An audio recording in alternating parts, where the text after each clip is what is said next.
Whether the team is giving us the highest of highs or the bluest of blues, we'll cover it all here on Commanders Nightly News.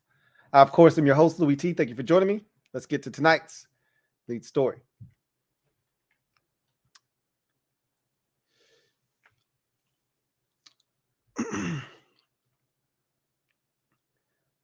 I was once told by a wise woman, do unto others as you would like others to do unto you.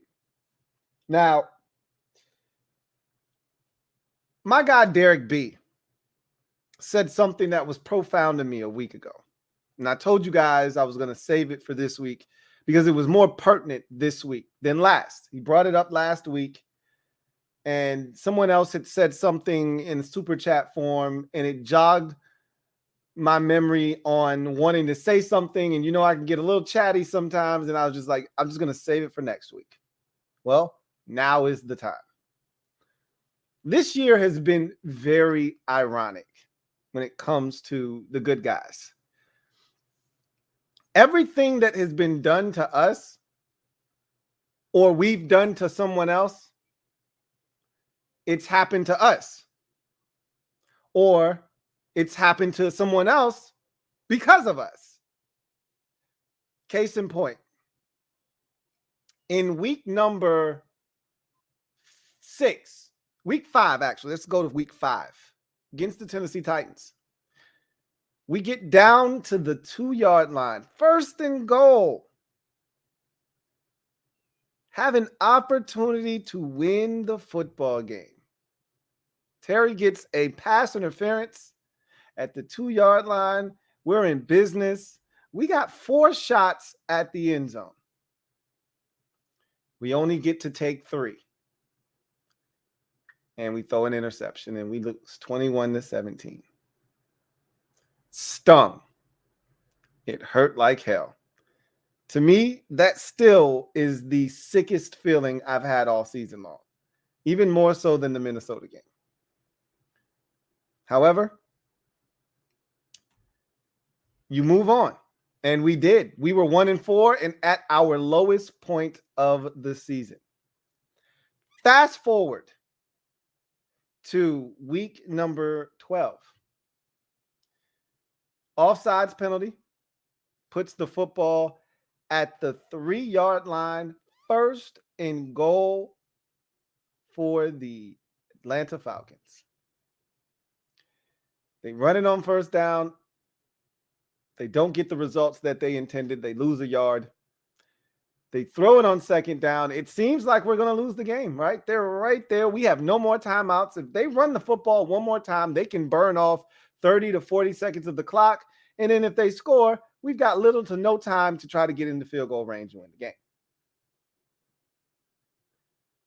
What happens on 2nd down? The same damn thing that happened to us against the Titans. Interception, game, set, match. Now, happened to us, we did it to someone else. How about the Vikings game? Let's rewind to week number 9. You're up 10, right? 4th quarter, you're feeling good about yourself.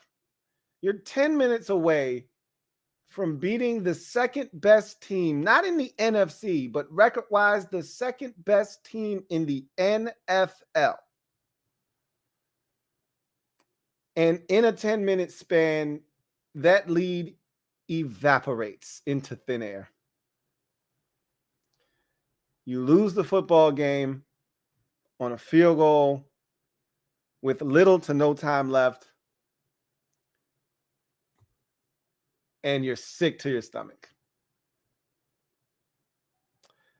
Well, we need not go too far back to experience the euphoria of that in reverse. Because the week prior to that, we were down 9 points on the road at Indianapolis. We were dead. Dead, I tell you. And then Taylor Heinecke converts 2 4th downs get us a field goal. We get the football back, and he completes a damn near miracle pass to Terry McLaurin down to the 1 yard line, quarterback sneak, touchdown. And just like the Vikings would do a week later, we snatched victory from the jaws of defeat. In that Vikings game, if you recall, there was going to be an opportunity to get the football back, to have an opportunity to maybe steal that game back and put it rightfully where we felt like it belonged in the first place. What did we do? We committed a foolish special teams penalty that allowed the Vikings to run the clock down to next to nothing and kick a walk-off field goal. You fast forward to week number 10, the very next week. What do the Philadelphia Eagles do? They would have had a chance to possess the football. They would have needed a touchdown. They would not have had any timeouts, but they would have had an opportunity to go down the field and potentially beat us. Last week, week 12, against the Atlanta Falcons, they would not have had any timeouts, but they would have had a chance with the football. Wouldn't have had a ton of time left, but still, they would have had roughly 45 seconds or so. No timeouts. Needed to go the length of the football field. And what do? Commit a foolish special teams penalty, just like the Eagles committed a foolish roughing the passer penalty to allow us to end the game. This season has been very ironic. What has been done to us, we have done on to others. What others have done to us, we have done on to them or others.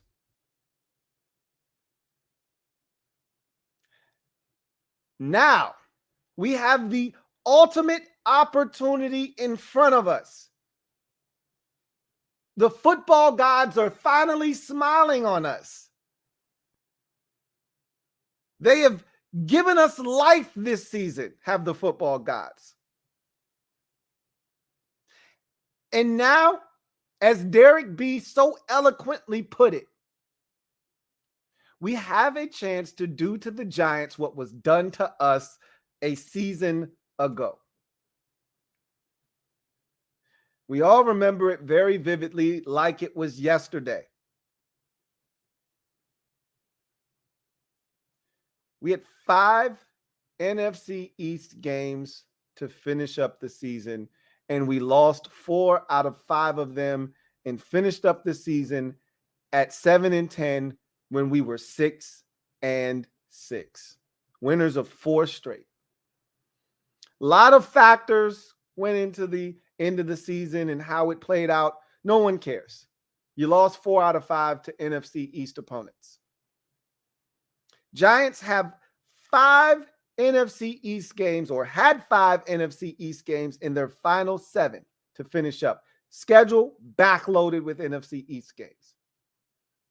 They were 7-3 going into that stretch of ball. We have a chance to be a part of the dismantling, disassembling,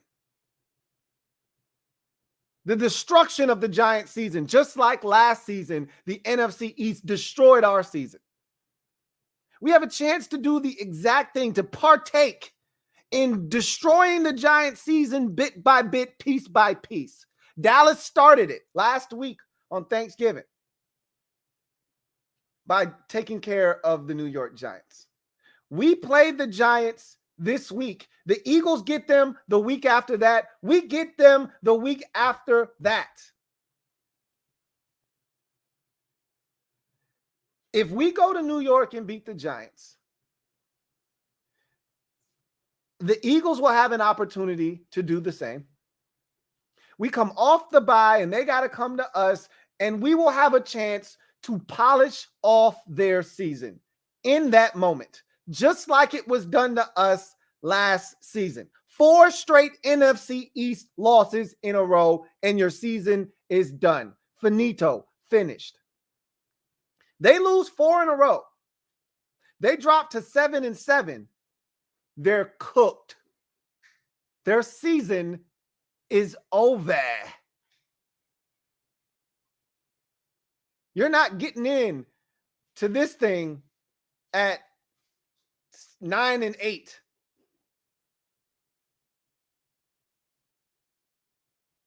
And with 4 straight losses in the division, mind you, the Giants have already lost in the division once this season. Twice, matter of fact. They've been swept by the Cowboys. They lose 3 straight in the division and they're 0-5. They aren't going anywhere but home. They won't own any tiebreakers, any scenarios where they can backdoor their way in. Those are all gone. Up in smoke. Smoke every day. Don't you want a part of that? Don't you want to do what was done to us last season? That opportunity awaits us this weekend. I'm relishing this opportunity. You know why?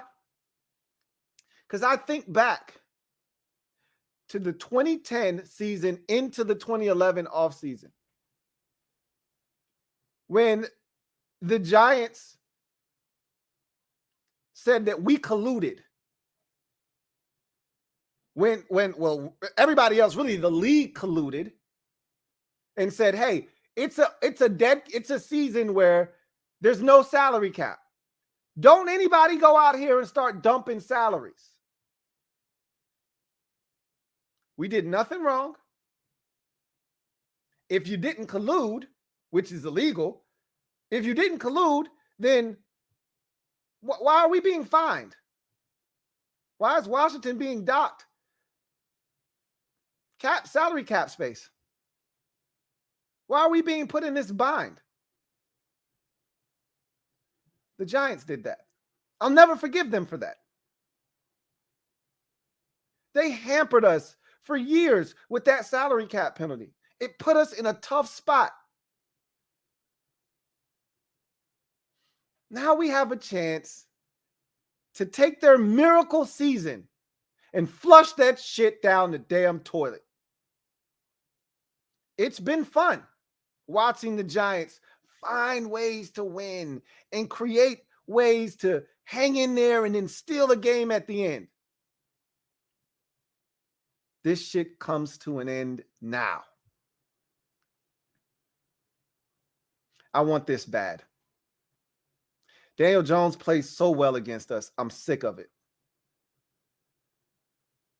Wouldn't the irony, all the irony I've talked about, wouldn't it be ironic if he finally had 2 shitty games against us when they're actually good, when they've been ass-tastic? He plays his absolute best football against us. I can't explain it. But wouldn't it be ironic in a wicked and very sadistic twist of fate that when they're playing actual good football and their record reflects that, he plays 2 hideous games against the Commanders? Man, that would be great. I don't know. We'll see. We'll talk about it some tonight, a lot more tomorrow, and a ton on Friday. Before we move on, however, I do want to put a nice, pretty bow on the Atlanta Falcons victory from Sunday, 19-13. Had a chance to watch the film. If you're a gold member of the Mob Squad, film is up for your consumption. Somebody told me today, I want to say it was my guy, Kevin, the PRF, that you guys aren't getting the notifications for the film. I just figured a lot of you were at work, and when I was doing these film breakdowns, you just weren't able to watch. And that's okay. I always tell you, it's on playback. Check it out whenever you get a chance. But I'm doing these live so that it can be interactive. So you can, be watching it. If you have any questions while it's being done, fire away. Got any comments? Fire away. We'll address them in the moment. I'm going to do a better job of making sure you guys know that I'm going live with these film breakdowns. I'll post it on the wall so that you'll get a message. The one thing I can tell you is turn on your notification bell. I know that it may not work. I have no control over that, but I'll do my part to let you guys know that I'm about to go live with the film breakdowns for gold members so that you are aware, because YouTube, they've been doing this beta thing with members for a while. I don't know if they perfected it or not. It may be broken. And so I'll try to do my part to make sure that you guys are aware. But the film is up. If you're a Mob Squad member in general, doesn't matter, bronze, silver, gold, be on the lookout tomorrow for Studs and Duds. That'll be coming your way at some point tomorrow.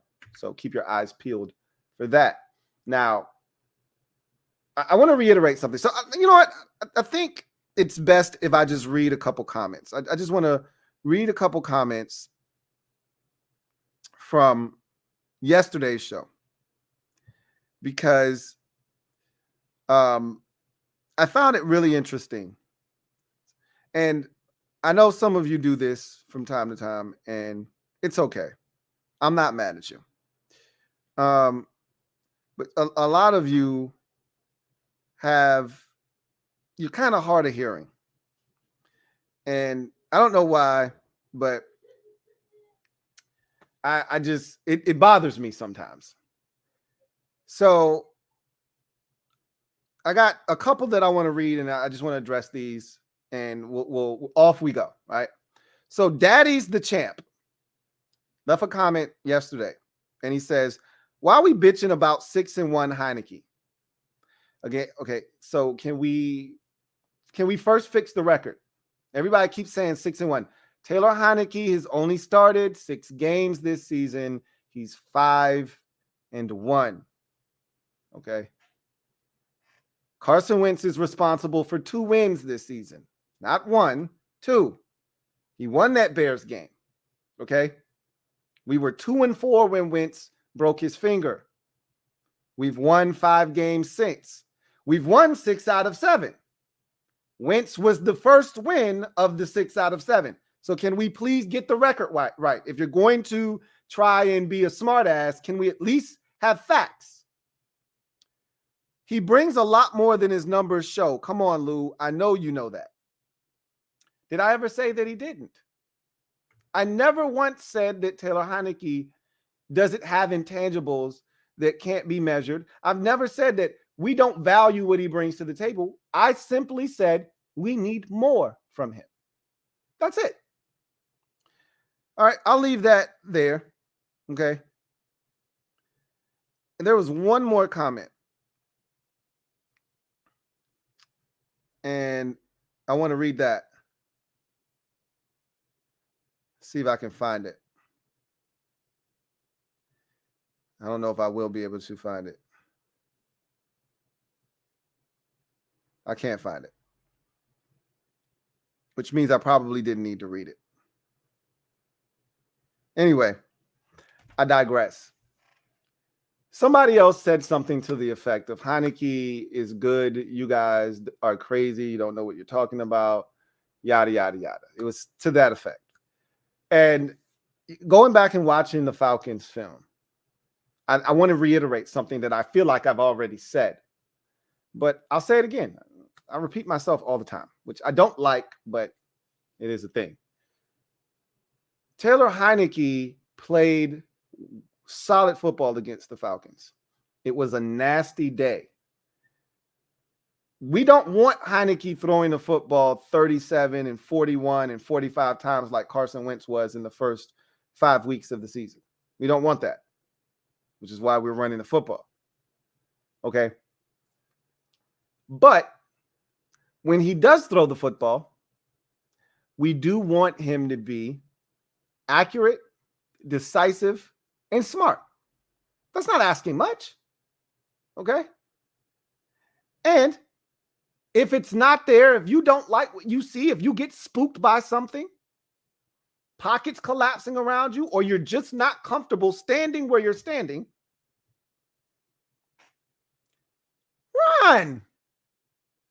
Don't just stand there. Run. Don't try to extend to throw and throw into a crowd. Run. It's 3rd and 1. Run.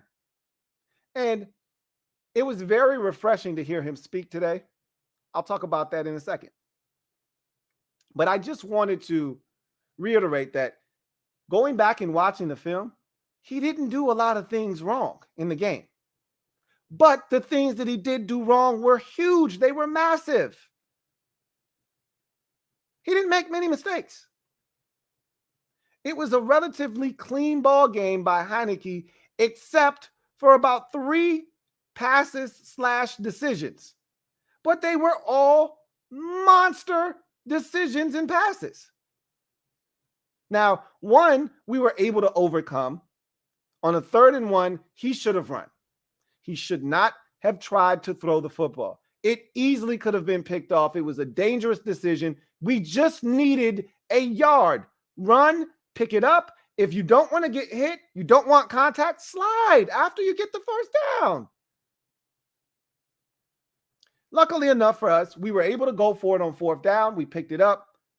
No harm, no foul. That was the most mild of the mistakes. There were 3. That was 1.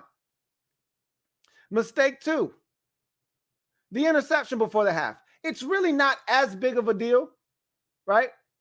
Wasn't a lot of time left, but after the defense gets a momentous stop, gives you the football at midfield, you've got all 3 timeouts with 24 seconds.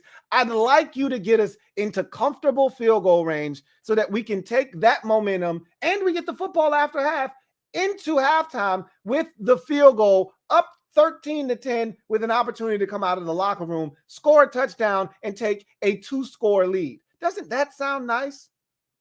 Well, he makes a boneheaded decision and throws an interception right to a defender. It's almost as if he thought he was throwing to his own teammate. The ball went right to Michael Walker. But again, didn't cost us any points. It just cost us an opportunity to potentially put points on the scoreboard. And it was late in the half. Okay, I'd like you to not do that. But as my wife said, hey, he got the interception out of his system. We should be fine now. I don't know if that's a good thing or a bad thing that we expect an interception from him every single game. And the sooner he gets it out of his system, the better. That's scary, actually. And then lastly, and this was the biggest mistake. This is the one that almost cost us the game. It was even worse on film watching it because I didn't realize how wide open Terry was and for how long he was wide open in the back corner of the end zone. He can't miss that throw. He can't. We can't survive missing those types of opportunities. The interception, it hurts, but it's not as hurtful because we weren't guaranteed points anyway. The 3rd down and 1 decision to throw it, it sucked. But guess what? We had 4th down. It wasn't 4th and 1 that he did that on. It was 3rd and 1. So we just came back and got it on 4th down. Now, had we been 15 yards further back and we had to punt, I'd be pissed because we actually got points on that possession. But again, no harm, no foul. We picked it up on 4th down. Life goes on.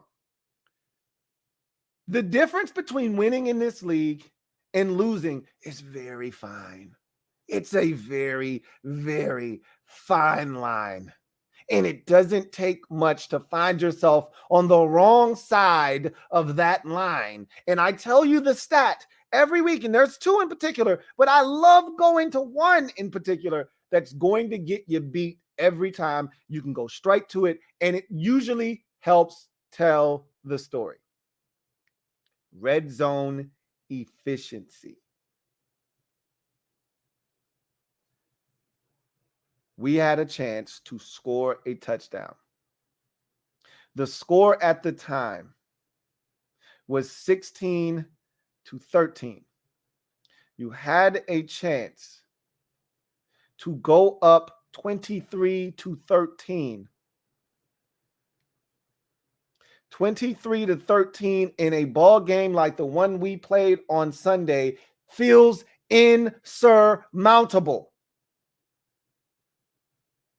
With each team going on 6 and 7 minute drives, you couldn't afford to be down 10 in the fourth quarter. That opportunity presented itself. We didn't take advantage. Why? Because Heinecke missed a wide open Terry McLaurin. We can't have it. We're not good enough. We're not dynamic enough. We're not explosive enough on offense to miss an opportunity to get 7. Anytime that opportunity presents itself, we gotta have it. And he was way too wide open for that pass to be missed the way that it was missed. We could sit here and talk about an offensive lineman being in the way. We could talk about all kinds. Make the throw. And there's one more throw. I'm not going to really kill him for this, and I didn't on the film because he made a smart decision, and if Antonio Gibson doesn't slip and fall, it's the right decision. But Terry's open on the dig route. You weren't working that side of the field initially, but you come off of it quickly and you come to the other side of the field. You should see Terry coming open on the dig. Cut it loose. You claim it's your favorite pass to throw. You have a ton of success with Terry. Throw it on 3rd and 11. Throw the dig to Terry. We're up 19-13. If we get this first down, the Falcons are in trouble and are going to have to start burning timeouts here shortly. Now you got them right where you want them. You checked it down to Gibson. I got no issues. They were dropping back deep in their zone, and he was open underneath. And if he doesn't slip and fall, he's going to get the first down. You didn't make a bad decision there. But you could have thrown it to Terry for the dig route in the first down. That's nitpicking. I'm not going to kill him for that. That's why I didn't add it into that discussion that I just had. I simply said, I didn't say Heinecke isn't good and isn't perfect for this team right now with what we're doing. I didn't say that Wentz is a better option or anything. I simply said we need more. And if you can't agree with that, I can't help you. We need more from Heinecke. I don't want us to have him throw it more. Okay. When he does throw it, when his number is called, I need more from him. Period. Those 23 passing attempts is right where he needs to be.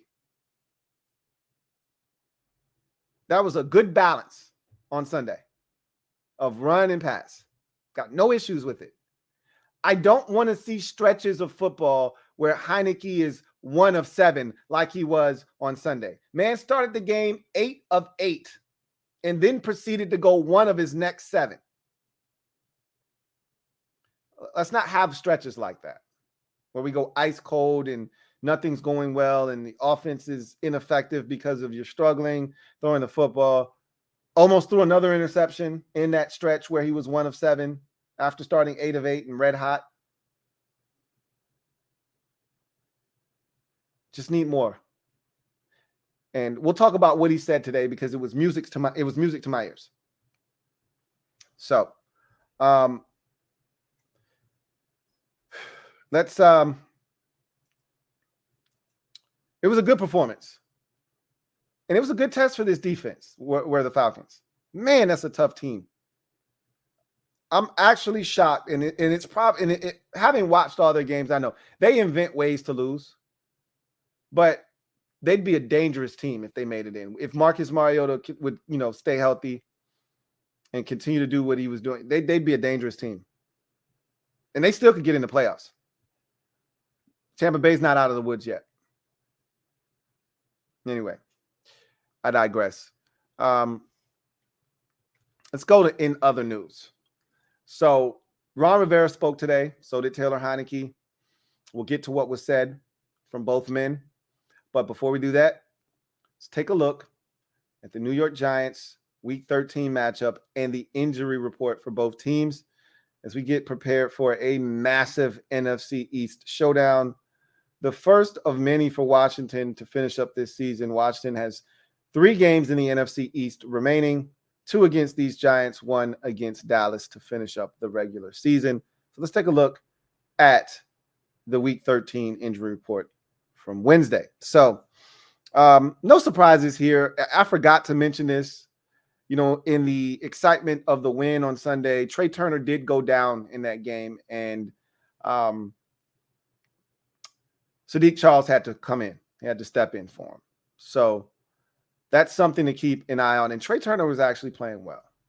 So you hate to see it. But, from that, we may actually unearth a potential gem. Who's to say? I'll explain and expound upon that a bit more here in a second. However, Dax Milne, foot, did not play. We saw for the first time here in Washington, Alex Erickson returning punts. Really didn't get to see him return any punts. And he's a really sure-handed guy in terms of fielding them. So I got no issues with him back there. The only thing that scares me with him is he does have a history of fumbling the football. So that does make me a bit nervous. But Alex Erickson is actually a much more capable punt returner than Dax Milne. So let's knock on a little bit of wood. I don't need to get reckless there. So Dak's foot injury, I don't. If you are remotely close to coming back, but you're not 100%, guess what? With the bye week looming next week, you're not playing this week. It's really simple. This is not hard. Dax Milne probably not going to play this week. Benjamin St-Juste, I'm guaranteeing you he's not playing this week. I told you when he got hurt against Houston, I said, if he doesn't play against the Falcons, you just can kiss him goodbye until after the bye week. So the ankle injury, did not participate in practice today. He's not playing. Trey Turner, knee, ankle. I won't count him out yet. Don't know the severity of his injury. If I had to guess, I'd say he's going to miss this game as well. But we'll see. I don't want to rule him out quite yet. Gibson with the foot was limited. Larson with the shoulder, limited. Logan Thomas, ribs, limited. He's probably going to be limited until after the bye. This bye week, it couldn't come in a better time for a lot of these guys. And then Chase Young, knee, limited. Chase Young was this close to playing last week. If he doesn't get ill, I think he plays. So I really, the initial thought process was, hell, you got this close to the bye week, you might as well give him another 2 weeks to heal up. But what makes more sense is you give him a little taste against the Giants and see how his body responds. And he's going to be sore. Guy hasn't played football in over a calendar year. He got hurt in week 10 last year. It's going to be week 13 this week. It's been over 370 some odd days since he's played in an NFL game. He's going to be sore. Okay? But he'll have a full week to recover. For him to mentally tell himself, bro, you played in an NFL game. You didn't re-aggravate anything. You didn't injure yourself. Guys were falling all around your leg. You're fine. You're good, man. So there's a chance Chase Young plays this week. We'll see. Obviously, we'll see. Logan Thomas is playing this week. As long as nothing else happens, he's playing this week. Tyler Larson has been a soldier for us. A soldier. All right? Love me some Tyler Larson. I've got a greater respect for him and what he's done. He is one of the single biggest reasons we've been able to stabilize this offensive line. I need Tyler Larson to be in the lineup. He's limited. He's going to play. And I can't wait till he can get a full week of rest and recuperation. Same with Logan Thomas and his rib and anybody else that needs to rest. Long time coming. Just got to get through one more game.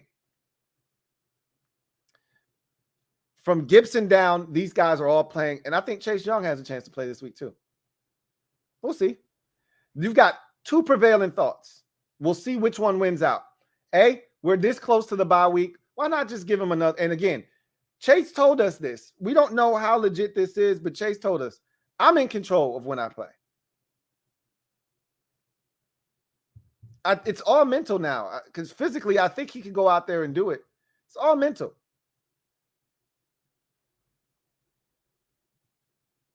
You get this close to the bye week, why not give myself another week? Why not? Give myself 2 more weeks. I'll definitely be ready after the bye. Or the other thought is I'm chomping at the bit to get back out there. I'll get this work in here, have a week to rest and recuperate and be ready to go for the stretch run.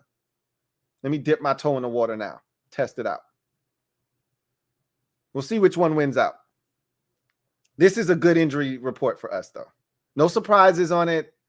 Only Trey Turner was added to it, really. I'm fine with it. Now, the Giants look like us, how we used to be. This looks like a Washington injury report from 3-4 weeks ago.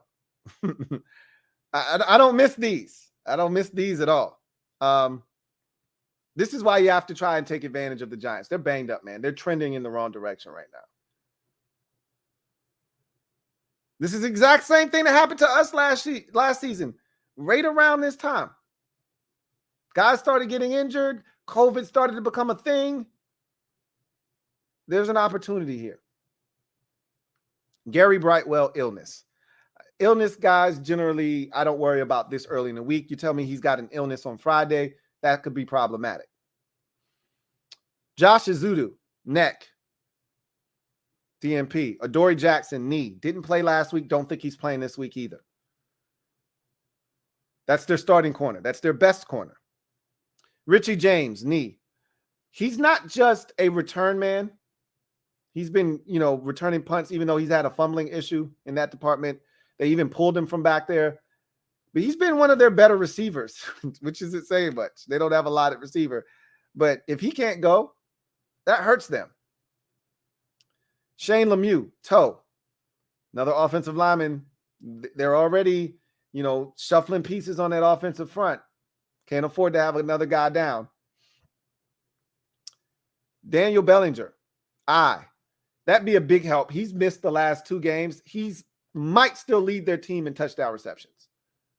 It'd be nice if he missed the game. If he plays, he plays. It is what it is.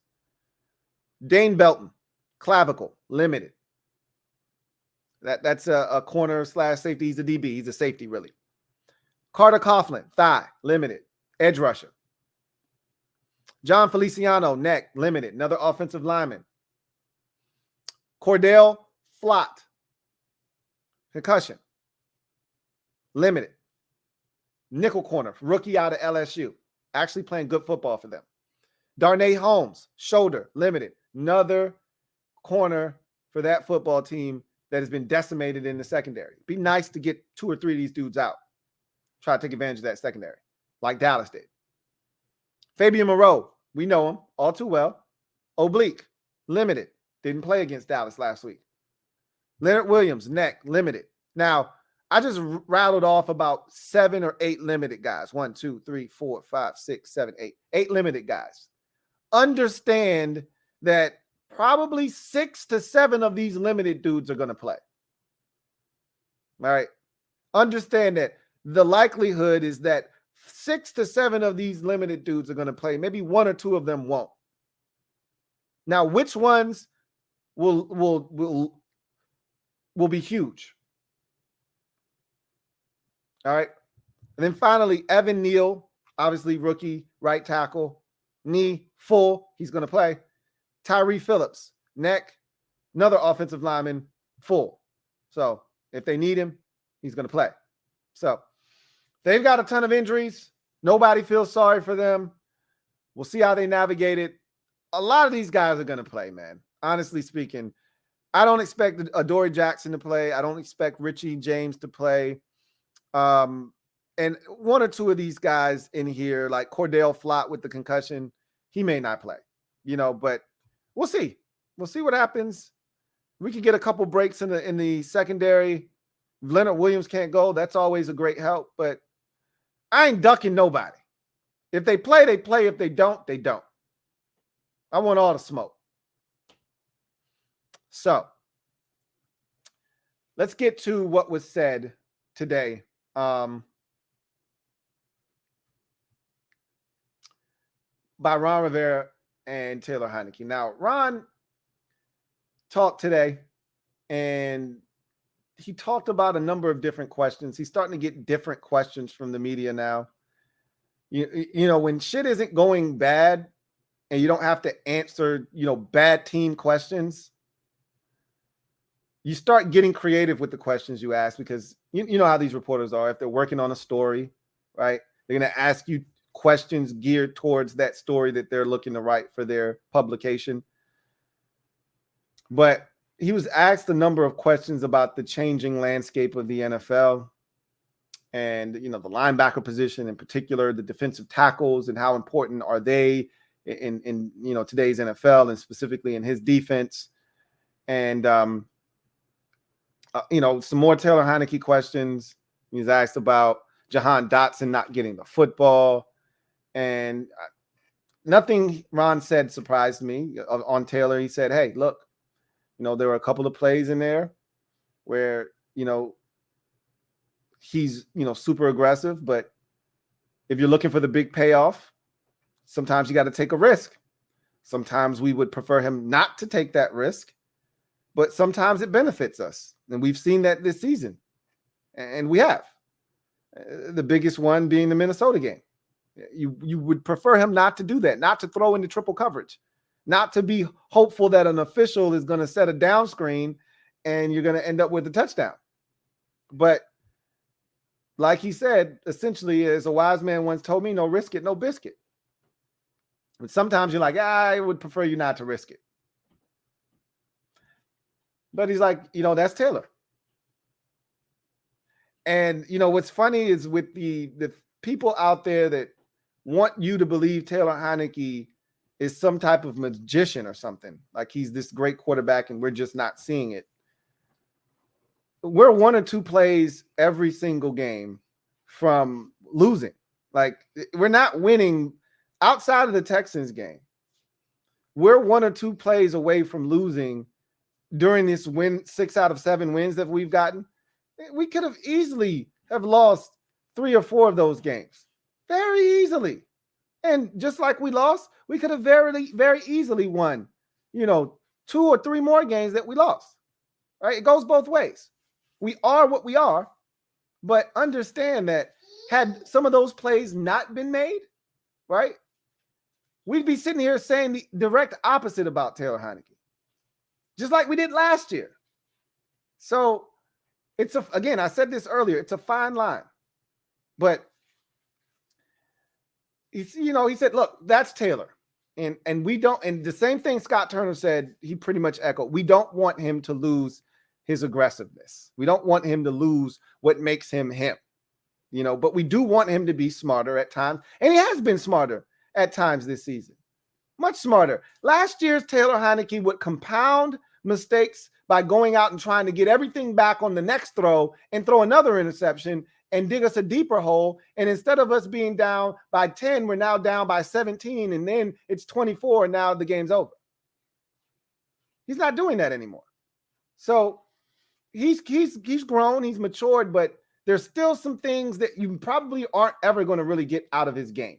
They're just a part of who he is. They're in his DNA as a quarterback, and you just have to live with it. And they've come to grips with that, which is why the passing attempts have come down and the rushing attempts have gone up, because they're trying to limit how many opportunities they give Taylor Heinecke to make one of those Taylor Heinecke-esque throws that may put your team at risk. He said of Jahan Dotson, and we've talked about this, I've pretty much told you the exact same thing. When you're running it as much as we're running it, when your identity is to run the football, like it is for Washington now, you're going, and especially on a day like Sunday, when it was wet and nasty outside, you're going to have guys that don't touch it that particular week. Now, I don't think that has to be the case. That's where I slightly disagree. Like, because we only threw it 23 times, doesn't mean Jahan Dotson doesn't need to get a touch. He should be one of those 23. Okay? He should be one of those 23. Just like you did against the Texans, even though it was wildly unsuccessful, you gave him a run, right? You gave him a touch. Even if you don't throw it to him, you gave him an opportunity via the run. Get him involved. There's no excuse for a playmaker not to be involved. Curtis Samuel didn't have a single catch in the game. As a matter of fact, I don't even know if he had a single target. He had 4 rushes, though. He still touched the football. Get Jahan Dotson involved. Trust me, I guarantee you Dotson will be involved early against the Giants. If I had to put money on it, within the first 2 possessions of the game, he will have a touch. I guarantee it. They're going to go out of their way because every time, this is their move. When they're criticized for somebody not touching the football, it used to be J.D. McKissick, then it would be Terry. And that next game, they go out of their way to make sure J.D. gets it 5, 6, 7 times. Terry McLaurin against the Bears. We had just come off a couple of weeks where Terry wasn't touching the football. Everybody was talking. And when you're losing, these are things that get magnified. You know, Terry's not touching the football. What did they do against the Bears? Slants to Terry. We hadn't seen slants in decades to Terry. Now they're throwing slants to Terry. Terry's getting jet sweeps against the Bears. Fumbled one of them, if you remember. It came out of his hand, it just miraculously came right back down to him, and he was able to yank it back down. He had 2 runs in that game. Probably had like 4 or 5 targets. Nobody was touching the ball that night, remember? Wentz couldn't hit the backside of a barn before he hurt his finger. Okay, the offense was anemic. Terry was touching it, though. That's what's going to happen. Jahan's going to touch it. I'm not worried. But just know, every week, with the amount of rushing attempts that we're, putting out, and every week's different. We may run into a game where the team that we're playing against says, not today. We're not having that running shit.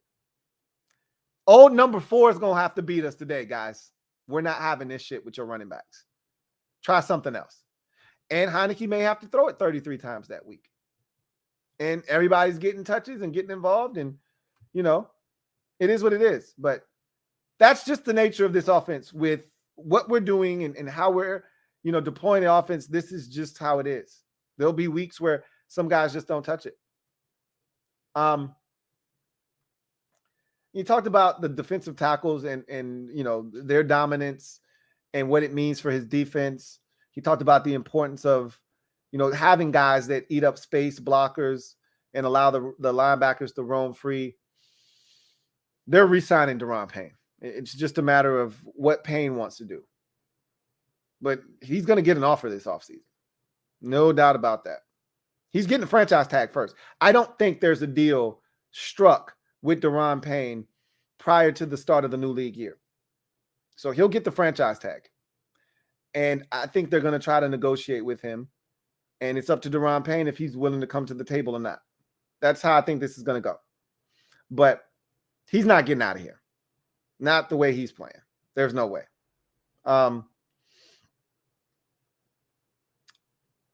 Taylor Heinecke.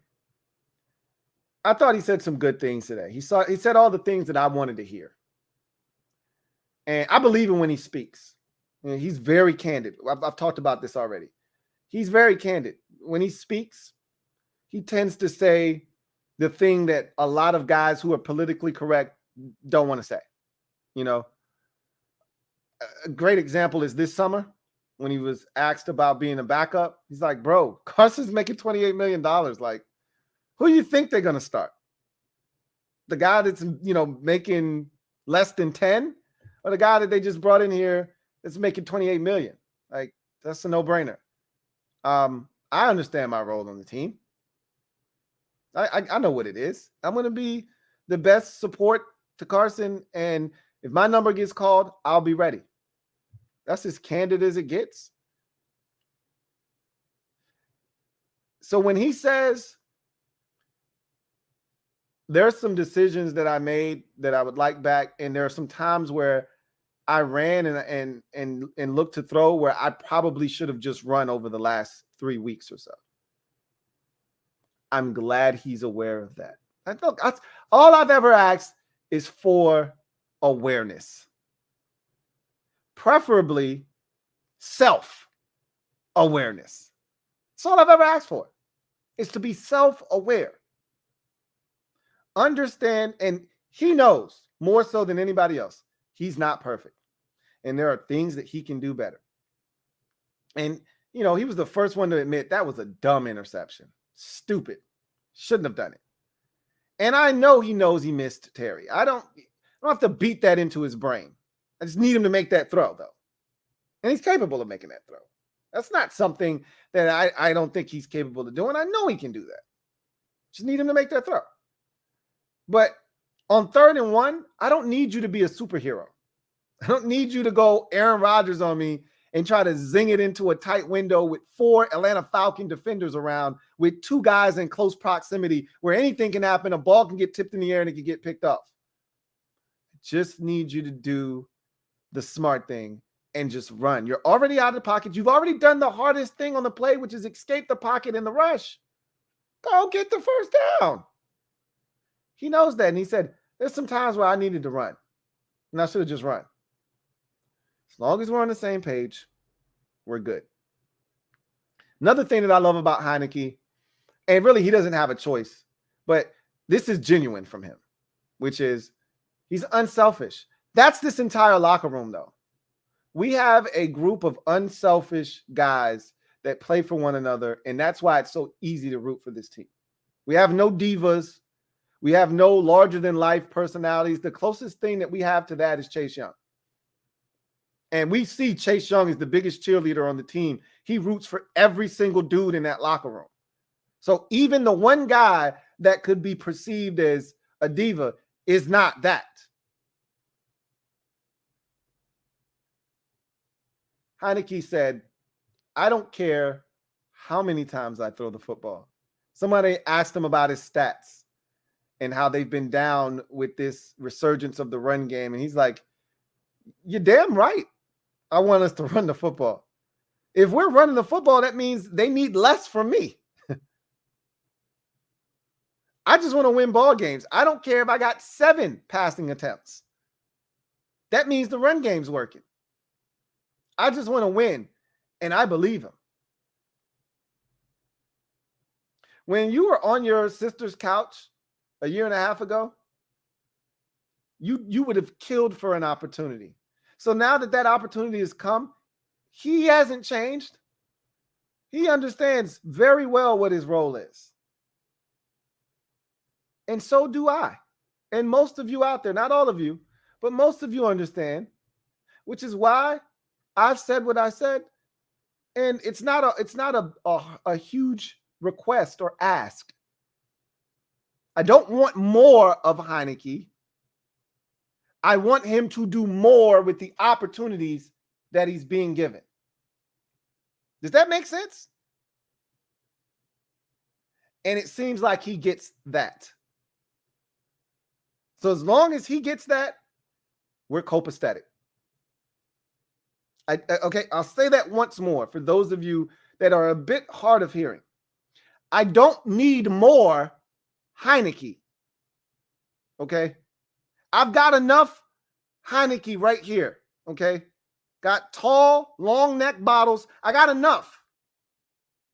Got all kinds. I've got non-alcoholic. I would love to just flush that down the toilet. I've got a lot of light here. And I got some ultra bottles here. I don't need any more. I just need Heinecke to do more with the opportunities that he's given. So let's transition now to our first look, the New York Giants. So this Giants team comes into the game at 7-4. And they're dangerous because their backs are officially up against the wall.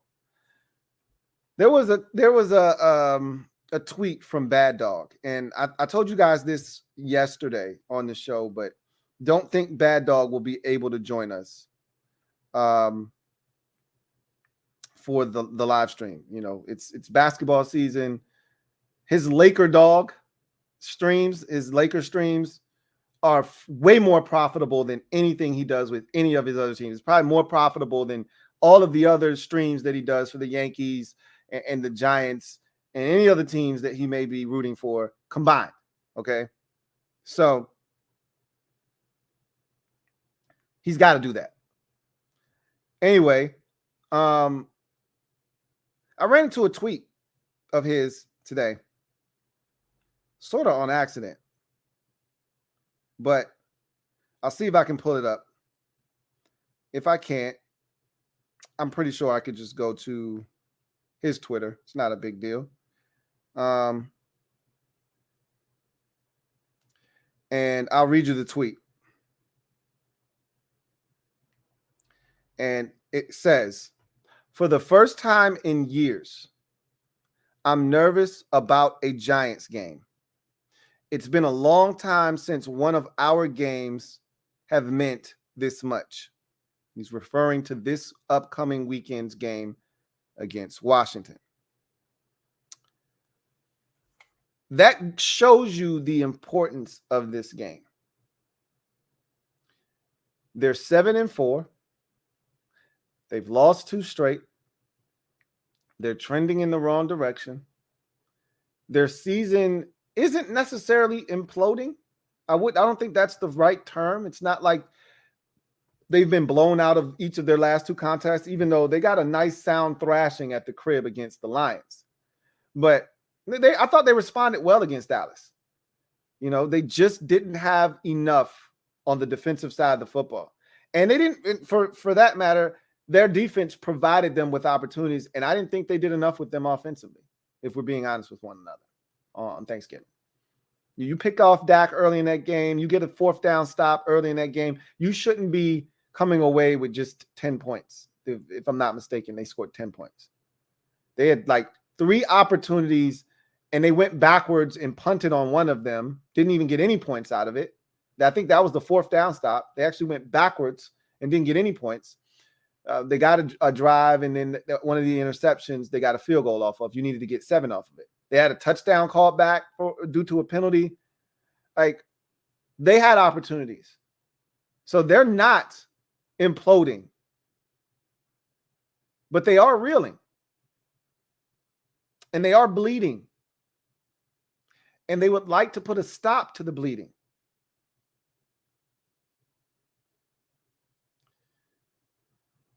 If they don't put a stop to the bleeding soon, their season's going to bleed out.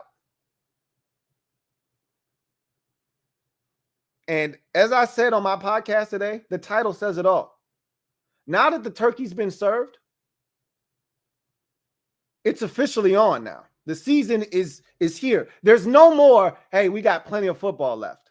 You don't get to make that statement post-Thanksgiving. You're running out of games. You're running out of opportunities to prove that you're one of the best 14 teams in the league and deserve a ticket to the dance. Can't use the line anymore, hey, we got plenty of football left. No, you don't. No, you don't. Every single one of these games down the stretch matters even more. They're now magnified. You could lose a silly game in week 2, and you can tell yourself, hey, there's plenty of football left. We'll be fine. You hate to lose a game like that, but we got plenty of ball to go, man. We can't dwell on that. We just got to move on to the next one. No, these shits now, they count big time. And they're going to come out swinging. Their back is up against the wall. They know they can't afford to lose to us at home. Drop to 7-5 on the season, find themselves in last place when they were just in second place 2 weeks ago. In 2 weeks, they could find themselves from second to last in the division. From in the playoffs to on the outside looking in when they were comfortably in the playoffs just a month ago. Their backs are against the wall. They know it, and they are going to come out swinging. You want me to tell you something else? The NFL is a copycat league. We all know this. If you've been watching for any amount of time, then you know this firsthand because you've seen it. What one team did the week prior, we'll give it a shot. Worked last week. We'll see if it works for us this week. Don't think for 1 second they didn't watch what the Falcons did with Marcus Mariota And they don't think that they can have success running read option against us with Daniel Jones keeping the football. It took us 3 3/4 quarters, 3 7/8 quarters before we finally stopped Marcus Mariota on a damn read option. It wasn't until the final drive of the game with James Smith-Williams getting to him that we finally solved the Rubik's Cube of the Falcons run pass option / read option.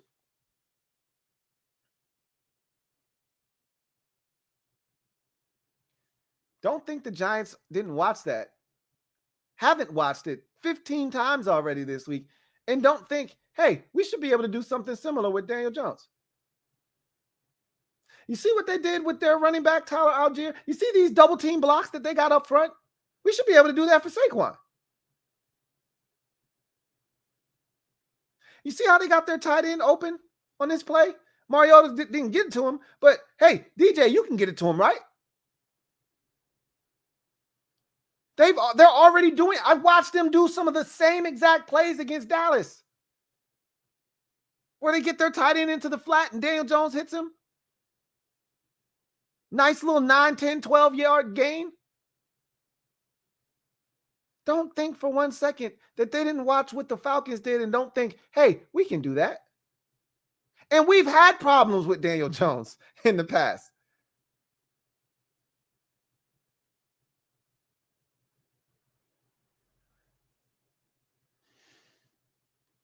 This is a dangerous game.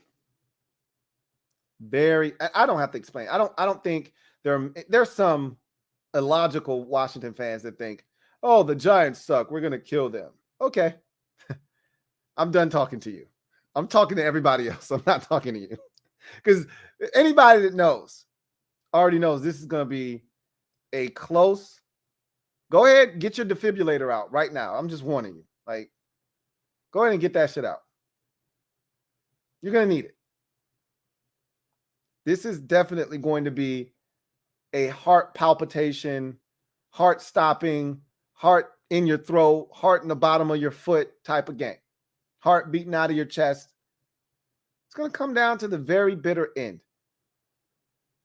And we got to hope that in those 60 minutes, we make more plays than they do and we come out on top. And it's not going to be easy. And the biggest thing that I can say is we don't need to change anything that we've done over this streak where we've won 5 out of 6 with Heinecke. We don't need to change anything that we've done. Run the football. If the Giants are having issues in their secondary, run the football and take advantage of it with play action fake. And I've said this already, and if you watch the film, I made mention of this, and I showed you examples of what I want to see our run game yield us in the pass game. If you're running it as successfully as we did on Sunday, if you're running it as relentlessly as we've been running it, like against the Eagles, like against the Falcons, like against the Texans, even when it's not yielding you a ton of yardage per se, if you're continuing to run it, it should yield you dividends in the pass game with guys running wide open or guys getting singled up one-on-one. Either way, I want to see our pass game benefit from the run game and the way that we use it. Nothing should change in this game. Attack the Giants like we attacked the Eagles, like we attacked the Texans, like we attacked the Atlanta Falcons. And defensively, same thing. This is going to be more of a traditional offense. They'll have read option. They'll have RPOs. We're going to have to defend that stuff. We've been defending that all year, whether it's the Eagles, the Falcons on Sunday. We've seen bits and pieces of this. The Falcons was just concentrated. It was just in concentrated form. Everybody else is diluted. So is the Giants. Theirs is diluted. It's not going to be in concentrated form like we saw. It can be. I saw a game where Daniel Jones pulled it 5 or 6 times and scored 2 touchdowns and killed somebody on the ground. I want to say it was the Bears. Might not have been the Bears. Might have been Carolina, or it was somebody where he absolutely took it upon himself to run the football. I got to go look and see now. I remember this game very vividly. I just don't remember what team it was. It was early in the season. I do remember that. And now I need to know because I'm over here tripping trying to remember. I think it was the Bears game. Let's see. Daniel Jones, 2 runs. Yep, it was this game. Daniel Jones had 6 carries for 68 yards. Sound familiar? Marcus Mariota, 6 carries, 49 yards. Daniel Jones, 6 carries, 68 yards, 2 touchdowns. That's what he did against the Bears. Don't think for 1 second he won't pull that bitch out, just like Mariota did 6 times and hurt us. Just like Mariota did, but worse. We better be prepared. And don't forget about Saquon. Like, he's no afterthought in this whole equation, okay? Don't allow the mystique of Daniel Jones to overshadow the fact that their offense is Saquon Barkley. Stop him first, okay? You know, Daniel Jones, number 8, he could be a problem if we allow him to, but 26 is the main event. Don't forget about him.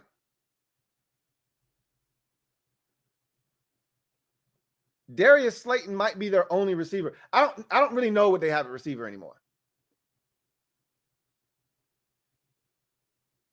Make them beat us through the air. That's really all I got for now. Whatever you do, make them beat us through the air. If you want it, it's not that dissimilar from the Tennessee Titans. The Giants aren't that dissimilar. It's not a coincidence that they have the exact same identical record at 7-4. They're the same team.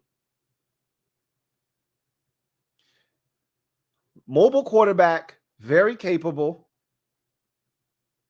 dynamic running back that can single-handedly carry the squad if you allow him to. Nothing that scares you at the receiver nor tight end position.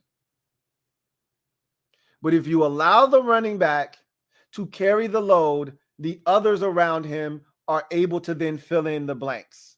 Whatever he's not able to do, they can fill in. Don't allow them to be passengers. Make them drivers. That's how we lost the Titans game. We didn't make Westbrook Akina and Robert Woods. We didn't make them drivers of the vehicle. We didn't make Austin Hooper a driver.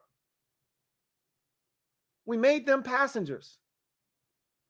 And when Derrick Henry passed them the baton after damn near 100 yards in the first half, they were ready to do their part. Don't have the same fate find us in this game. All right, so let's get to social media maneuvers. I'm a Midnight Marauder. Y'all know what it is. Let's get to the comment section. See what you guys have to say. And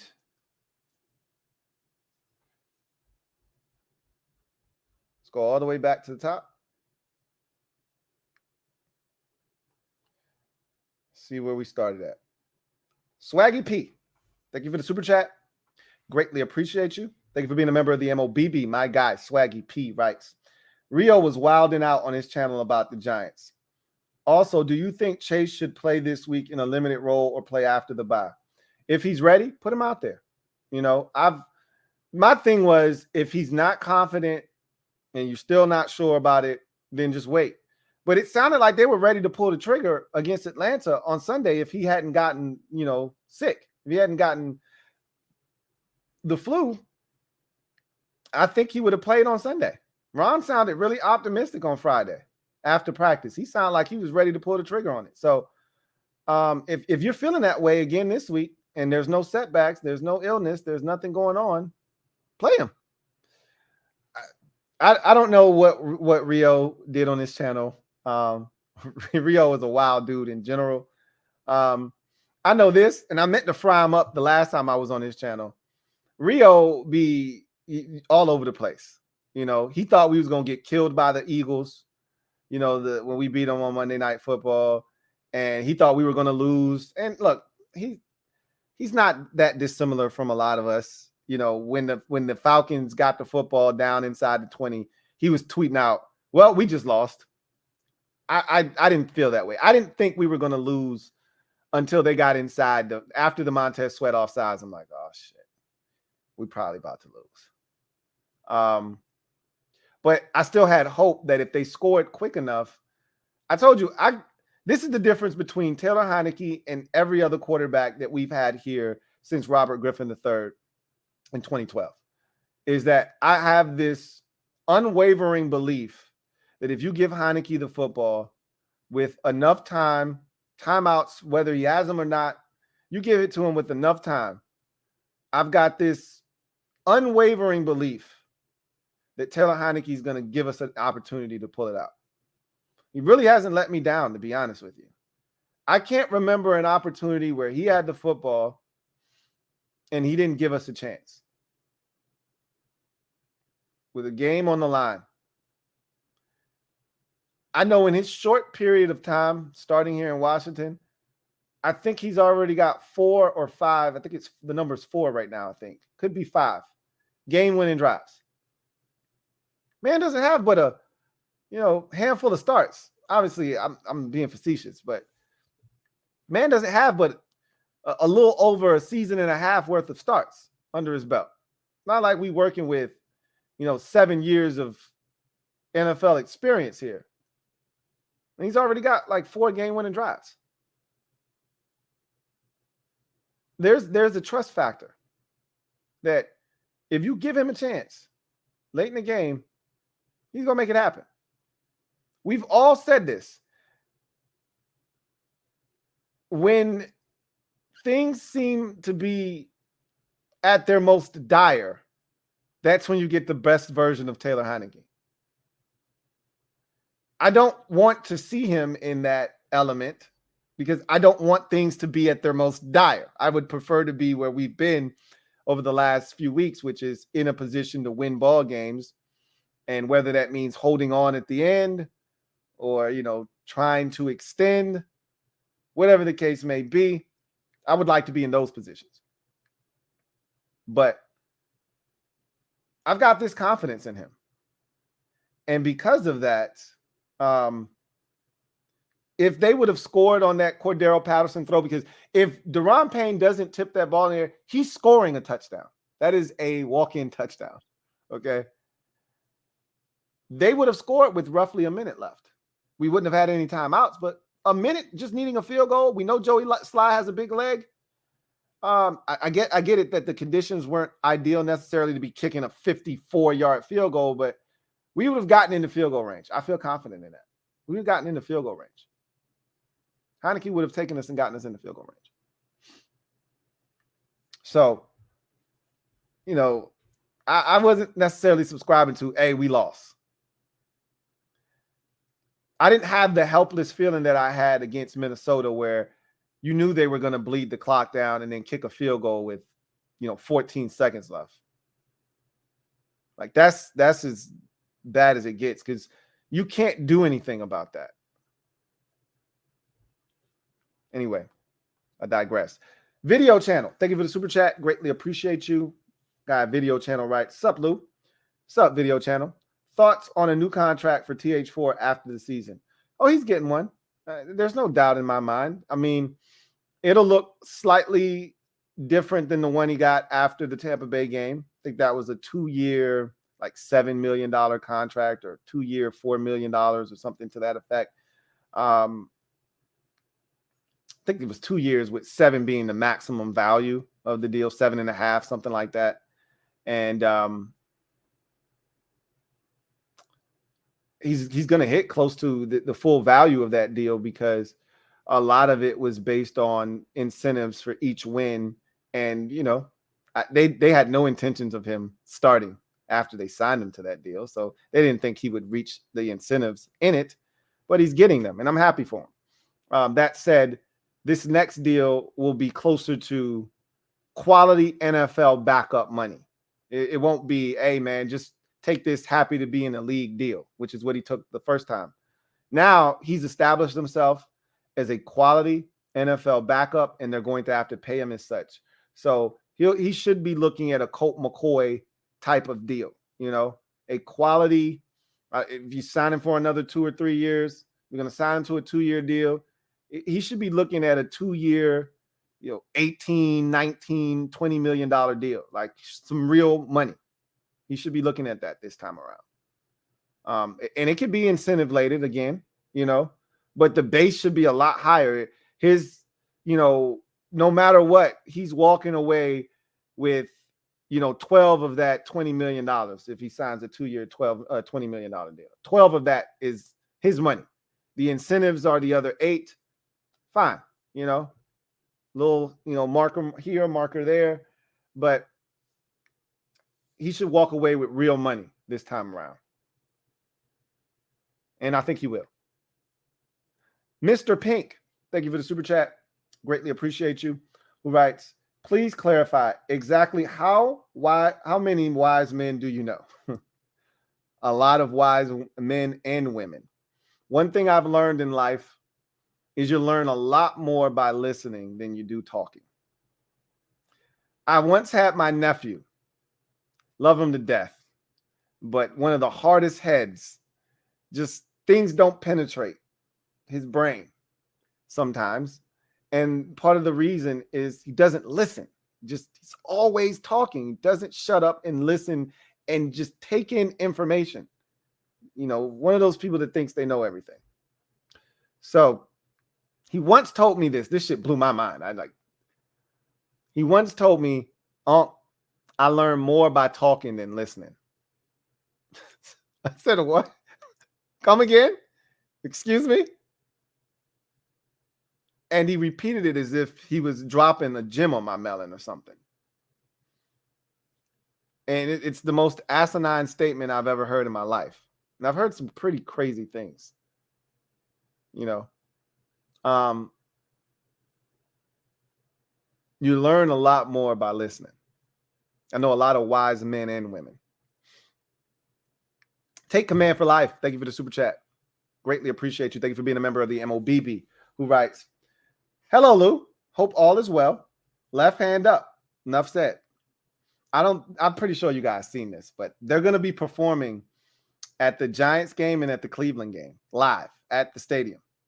They just got a letter from the Commanders. That's dope. Happy for those two dudes, man. I'm not a big fan of the song, but I'm all in on supporting any kind of movement with people out here doing things and being creative and getting it out of the mud. And these dudes did it out, on their own, out of their own pocket, and grassroots effort, what I'm saying? Put it out there and it spread like wildfire, and they deserve everything that's coming to them, man. So I hope that all of this is still coming with some type of compensation. Like, it's cool to be performing at the game. I hope that they're not doing this for free, just because they're taking advantage of these dudes being fans, and they would love the opportunity to come and hear 50,000, or if it's the Giants game, it's going to be 60 something, maybe even 70,000 people at that game if it means something. And it should. It's only going to be, 2 games later for us, 3 games more for them.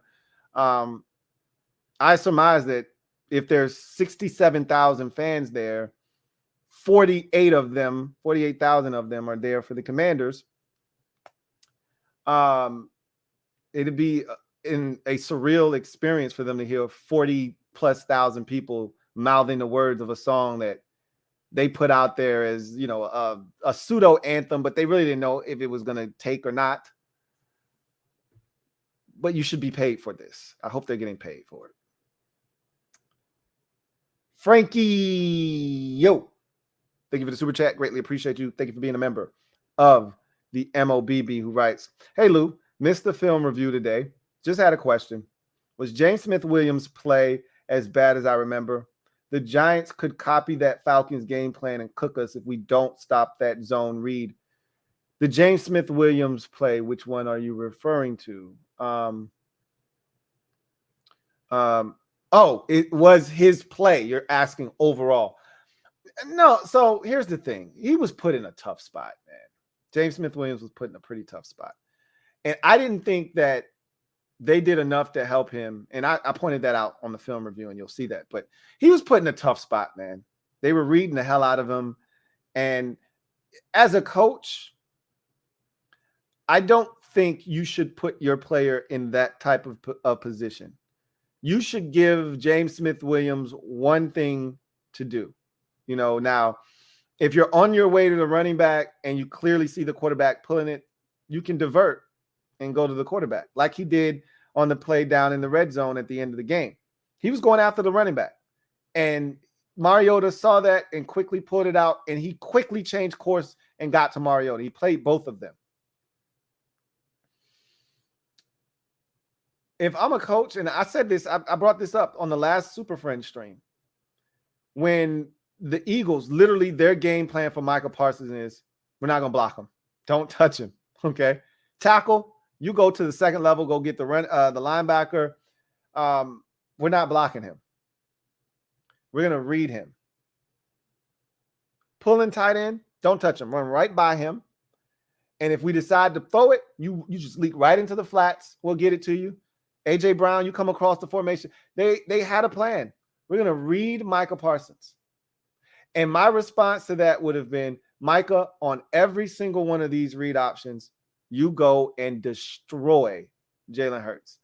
And you tell the linebackers, your job is to go and get the running back, Miles Sanders. Because if Micah is going to make a beeline for Jalen Hurts, he's going to hand the ball off. You better be ready, D-line. You better be ready, linebackers.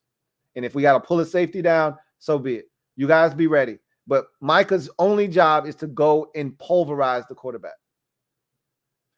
They should have made it simple for James Smith-Williams. Either you attack the running back and the other guys have a responsibility to get the quarterback, or you attack the quarterback and the other guys have a look, if I'm playing a team, I'm either going to do one of two things. Either I'm going to punish your quarterback to the point where you're like, hey, we can't keep letting him take this punishment. Which is why teams don't do what the Falcons do. Like, a lot of people are like, well, everybody could do that. Why don't more teams do it? Because nobody's willing to put their quarterback at risk. Marcus Mariota put his body on the line damn near 10 times in that game. Teams aren't willing to put their quarterback at risk that many times, usually. It's rare.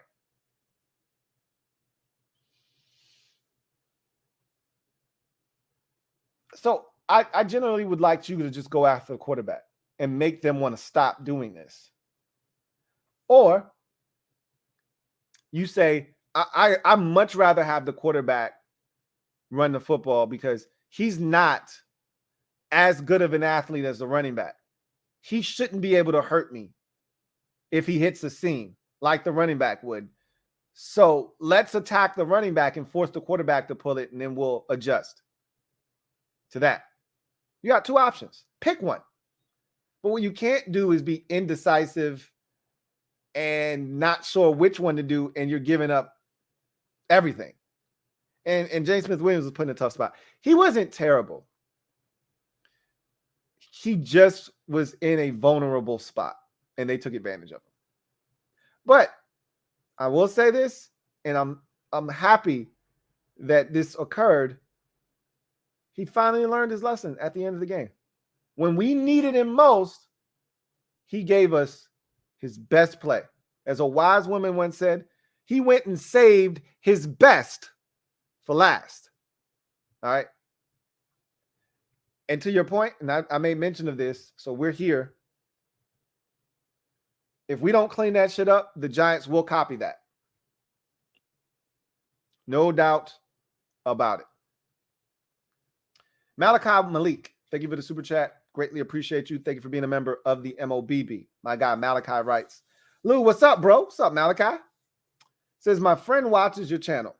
Can you please explain to him that Jamin Davis has been balling? He thinks he's trash.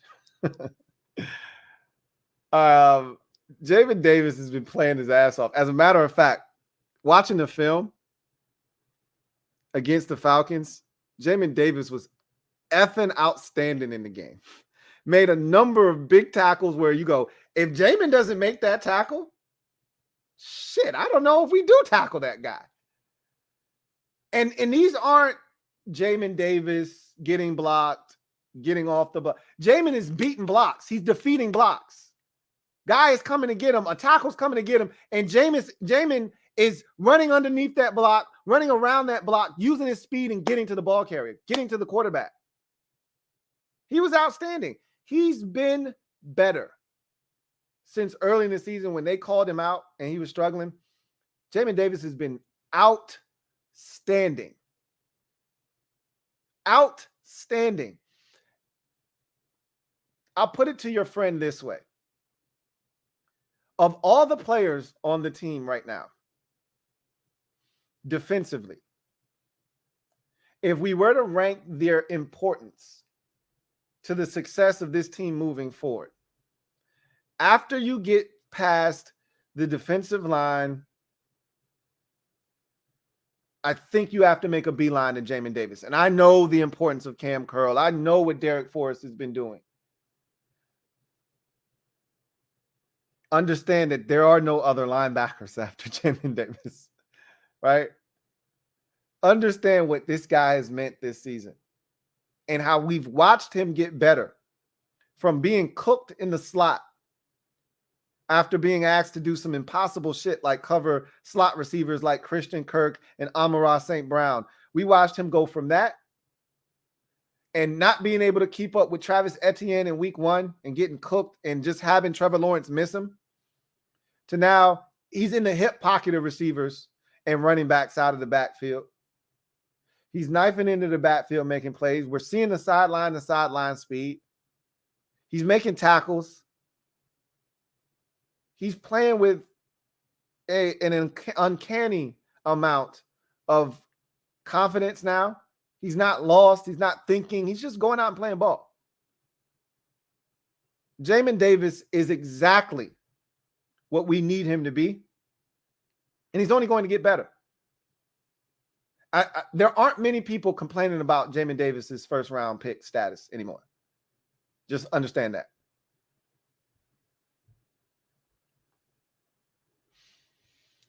Christopher McLaughlin, thank you for the super chat. Greatly appreciate you. Thank you for being a member of the MOBB. My guy, Chris, writes, happy holidays, Lou, to you and your family. Likewise, Chris, to you and yours, man. Likewise. With the NFC playoffs looking wide open this season, what do you believe is the one NFC team that would give the Commanders the most problems and why? Anybody could give us a ton of problems. We're not good enough to feel confident against anybody in the way of, oh, we should beat them. Any team that makes it into the playoffs is a threat to the Commanders, period. I don't know if there's a single game that we could play in the playoffs, no matter what our seeding is, that we would be favored in. But you said the most, meaning numero uno. Right now, I think that team would be the 49ers. But again, we play them in a month.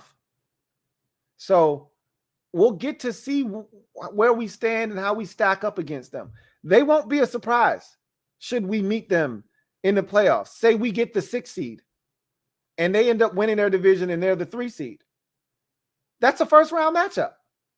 So we'll have a barometer. We'll be able to gauge where we are and how we match up with them, and we'll know what we're in for.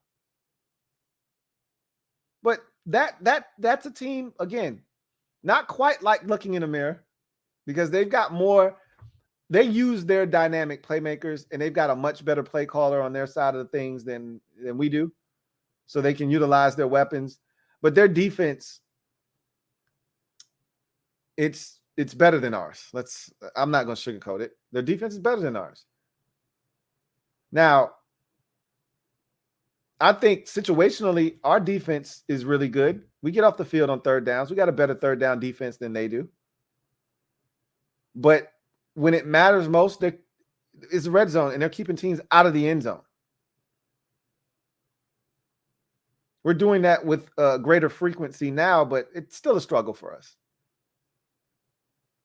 So the 49ers, they're the biggest threat because they can run the football. They have guys that get yards after the catch. McCaffrey, Kittle, Deebo Samuel. They got speed and they got diversity at the receiver position. They got a big possession receiver and Jahan Jennings. They got a speedster that can hurt you down the field in Brandon Ayuk. And they got Mr. Do-It-All in Deebo Samuel. We know we've had problems with the tight end. We saw that as recently as the Minnesota Vikings game with Hawkinson, TJ Hawkinson. If TJ Hawkinson can eat like that after 4 or 5 days of getting a game plan, what the hell do you think George Kittle could do? So, yeah, I'd be lying to you if I said I wasn't nervous about the 49ers. But we play them, so that's the thing that I feel good about.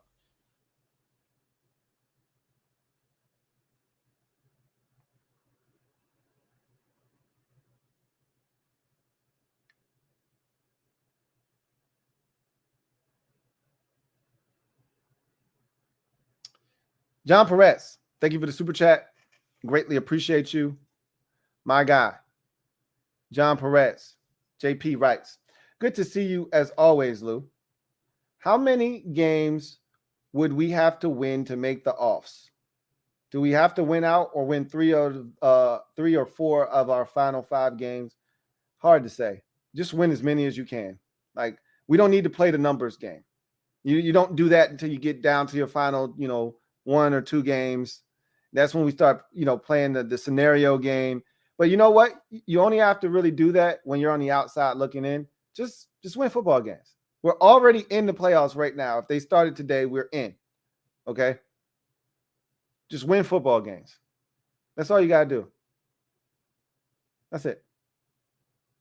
We'll let the math take care of itself. Just win. Then you don't have to worry about any of that stuff. You keep winning games, and the math will take care of itself. Then we don't have to worry about, well, what is Seattle doing? What's San Francisco doing? What's Dallas doing? What's the Giants doing? Don't worry about none of that. We take care of what we got to take care of, and everything will take care of itself. So it's hard to talk about how many do we have to win. I've said this, and so this is a baseline, JP. You got to win 10 to even be in the conversation. If you ain't talking 10, then you ain't talking to me. And you definitely ain't talking about the playoffs. So at a bare minimum, you got to win 3 if you're the Commanders. That gets you to 10. Bare minimum. You want to talk offs? You need to be talking at least 10. You want to make sure that there's no doubt? Get to 11. Then we don't have to have a conversation about nothing. You get to 11, trust me. It ain't many teams getting to 11 in this conference. I can't speak for the AFC. I can only tell you about the NFC. It ain't going to be many teams getting to 11. Just the teams that are trying to go to the offs. And one of the division winners ain't even going to come close to 11.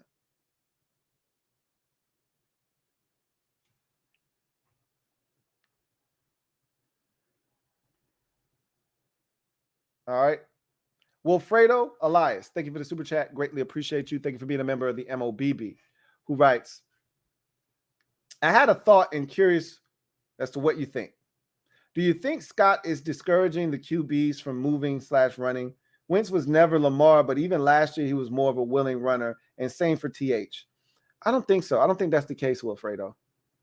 I don't think Scott is up there being, really rigid about leaving the pocket, staying in there and delivering the football.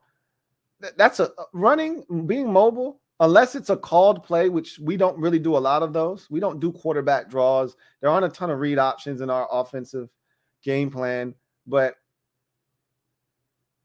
running, being mobile, that's a feel thing. That's not something that you force. Quarterbacks aren't looking to run. Again, unless it's a called play, they're not looking to run. They would much rather throw it.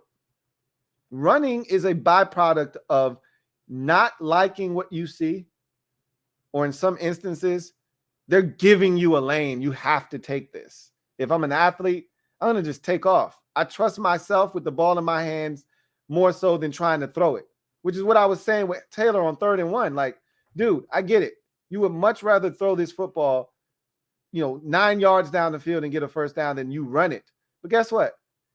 There's nothing more safe than you just tucking it and running. You don't have to worry about anything else happening to the football. You just have to run and get the first down. And so things break down. Sometimes the defense, they get paid too, Sometimes they get it right. They got the perfect play call for the play that you're running. There's nowhere to go with the football. It's great defense. You got to tuck it and run. I don't think he's discouraging them from running. I think Wentz and all the injuries that he sustained over the life of his career, it's just bogged him down. They finally caught up with him. He dealt with injuries last year in Indy. Obviously he tore his ACL in Philadelphia. I just think they're finally catching up with him.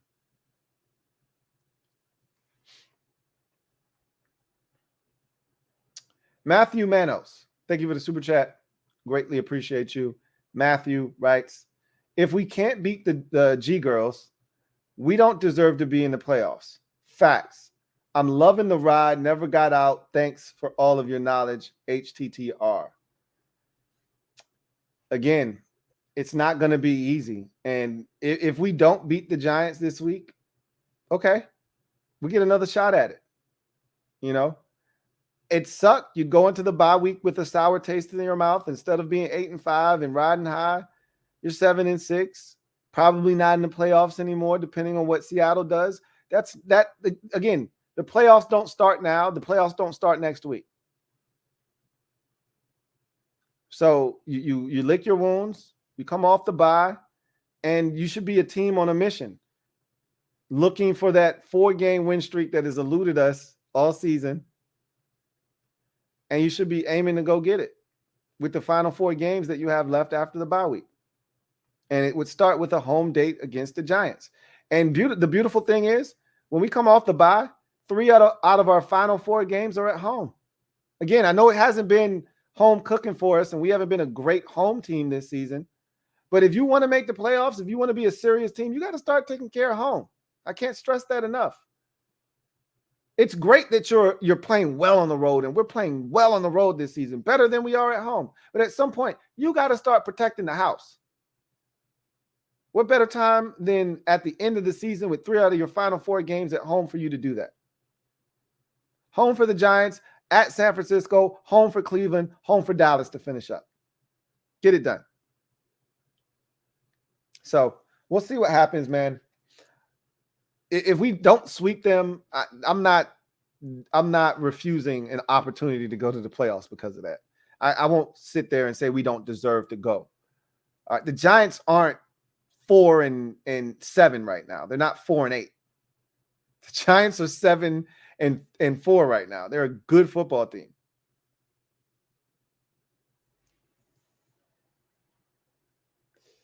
Michael White, thank you for the super chat. Greatly appreciate you, Michael White. Thank you so much for your generosity. I can't express to you how big of a contribution that is, man. I truly appreciate you, Michael. Thank you, thank you, thank you, Michael White. Thank you for being a member of the MOBB. Greatly appreciate you, as always, who writes, what up, Lou? What up, Mike? And once again, thank you, man. Well, I said 6 wins, and I know there is 7, so it's time to pay the piper. This is a double O payment to Metaphor and Chill Dude, Go Gadget Arm. But like I said, when I made the bet, I'm happy I was wrong. And Nothing like being a man of your word. And I remember when you made the bet. I appreciate you for standing and standing in it. You know, sometimes we put our foot in our mouths, but this is one of those times where you were glad you were wrong. And I'm glad when I'm wrong all the time when it's pertaining to, you know, something that I hope happens, but I just don't have confidence that it will, you know. And so this is one of those times where you were glad to be wrong. And I'm hoping that I'm right. And I predicted 12-5. I said, but 11-6 is more realistic. We still have a shot at that. It's a long shot, 12-5 is, but it's still a shot nonetheless. 11-6 is very doable. But you got to continue to win ball games in order to have that be on the table. So we'll see what happens. But Michael, once again, thank you for your generosity. Thank you for being a man about yours. It's easy to make a comment and then run and hide because like 80% of the time, we don't remember them. We don't remember what is said. Now, Metaphor and some of the people that you bet, they might have remembered, but a lot of times I won't remember. Shit, half the time I don't even remember some shit that I said. Somebody will come back and tell me I said this 2 weeks ago. I'm like, I did? So it's hard to think about something that was said, you know, 2.5 months ago. But I appreciate you coming back and owning up to it. Really appreciate you, Michael White. JB Johnson, thank you for the super chat. Greatly appreciate you. My guy, JB writes, thank you, Lou. Heinecke, dude, when in doubt, run. Look, it's not rocket science, man. My biggest thing with him is maximize the opportunities that you get. And the thing that I always appreciated about Heinecke from year one, when he came in against Carolina late in the ball game, which was our first Taylor Heinecke exposure, to the playoff game against Tampa that year, to the next year, the following year, where he played essentially the whole season after 2 series of Ryan Fitzpatrick, and to now, you know, and a lot less of it this year. But even, you know, early when he first came in, there was a lot of him using his legs. I've always appreciated his ability to tuck it and run.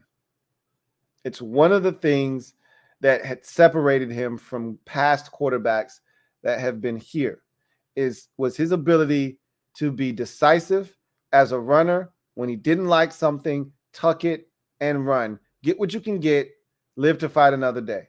All right. Early Taylor Heinecke was putting his body out on the line, diving, running into defenders, lowering the shoulder. That was out of necessity. That was because, hey, this is the only way I'm going to prove that I belong, and I'll do anything it takes to stay, to have sticking power. Well, you've already established yourself. You don't need to take on 245-pound linebackers. You don't need to lower the shoulder against a 215-pound safety. We don't need to see you do that anymore. And he's well aware. He's in the league now, okay? But I'm not asking you to do that anymore. But I am asking you to continue to use your legs. And when you see that 237-pound linebacker coming, slide. When you see that safety bearing down, you don't need the extra yards. Veer out of bounds. That's all I'm saying. But your ability to run is still there. That's one of your weapons. Don't muzzle one of your weapons. Don't take away one of your weapons because you want to prove that one of your other weapons works more effectively. You can still use that weapon and the other weapon that makes you dangerous. You can have a handgun, right, and still pull out your semi-automatic. You can have both. You don't have to use one or the other. You can have both of them.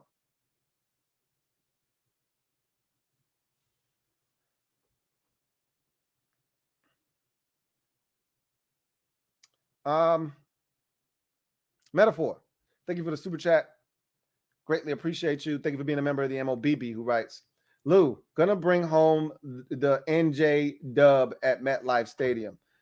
So I know my guy JP is from Jersey, and I think he's going to this game.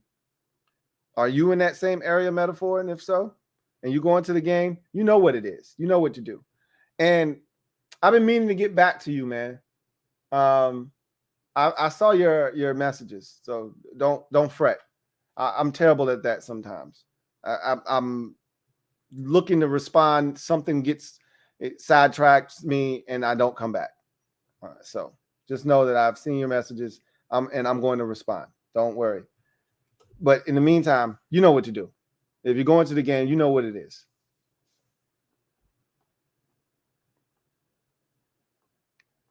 All right.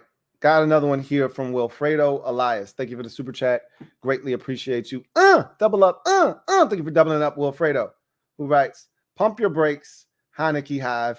We all appreciate what he's doing, but no one is above criticism. And Lou has always been fair and pretty supportive of Ford. Again, the Heinecke Hive, they've never swarmed on me, but they're real. The Heinecke Hive does exist. Okay?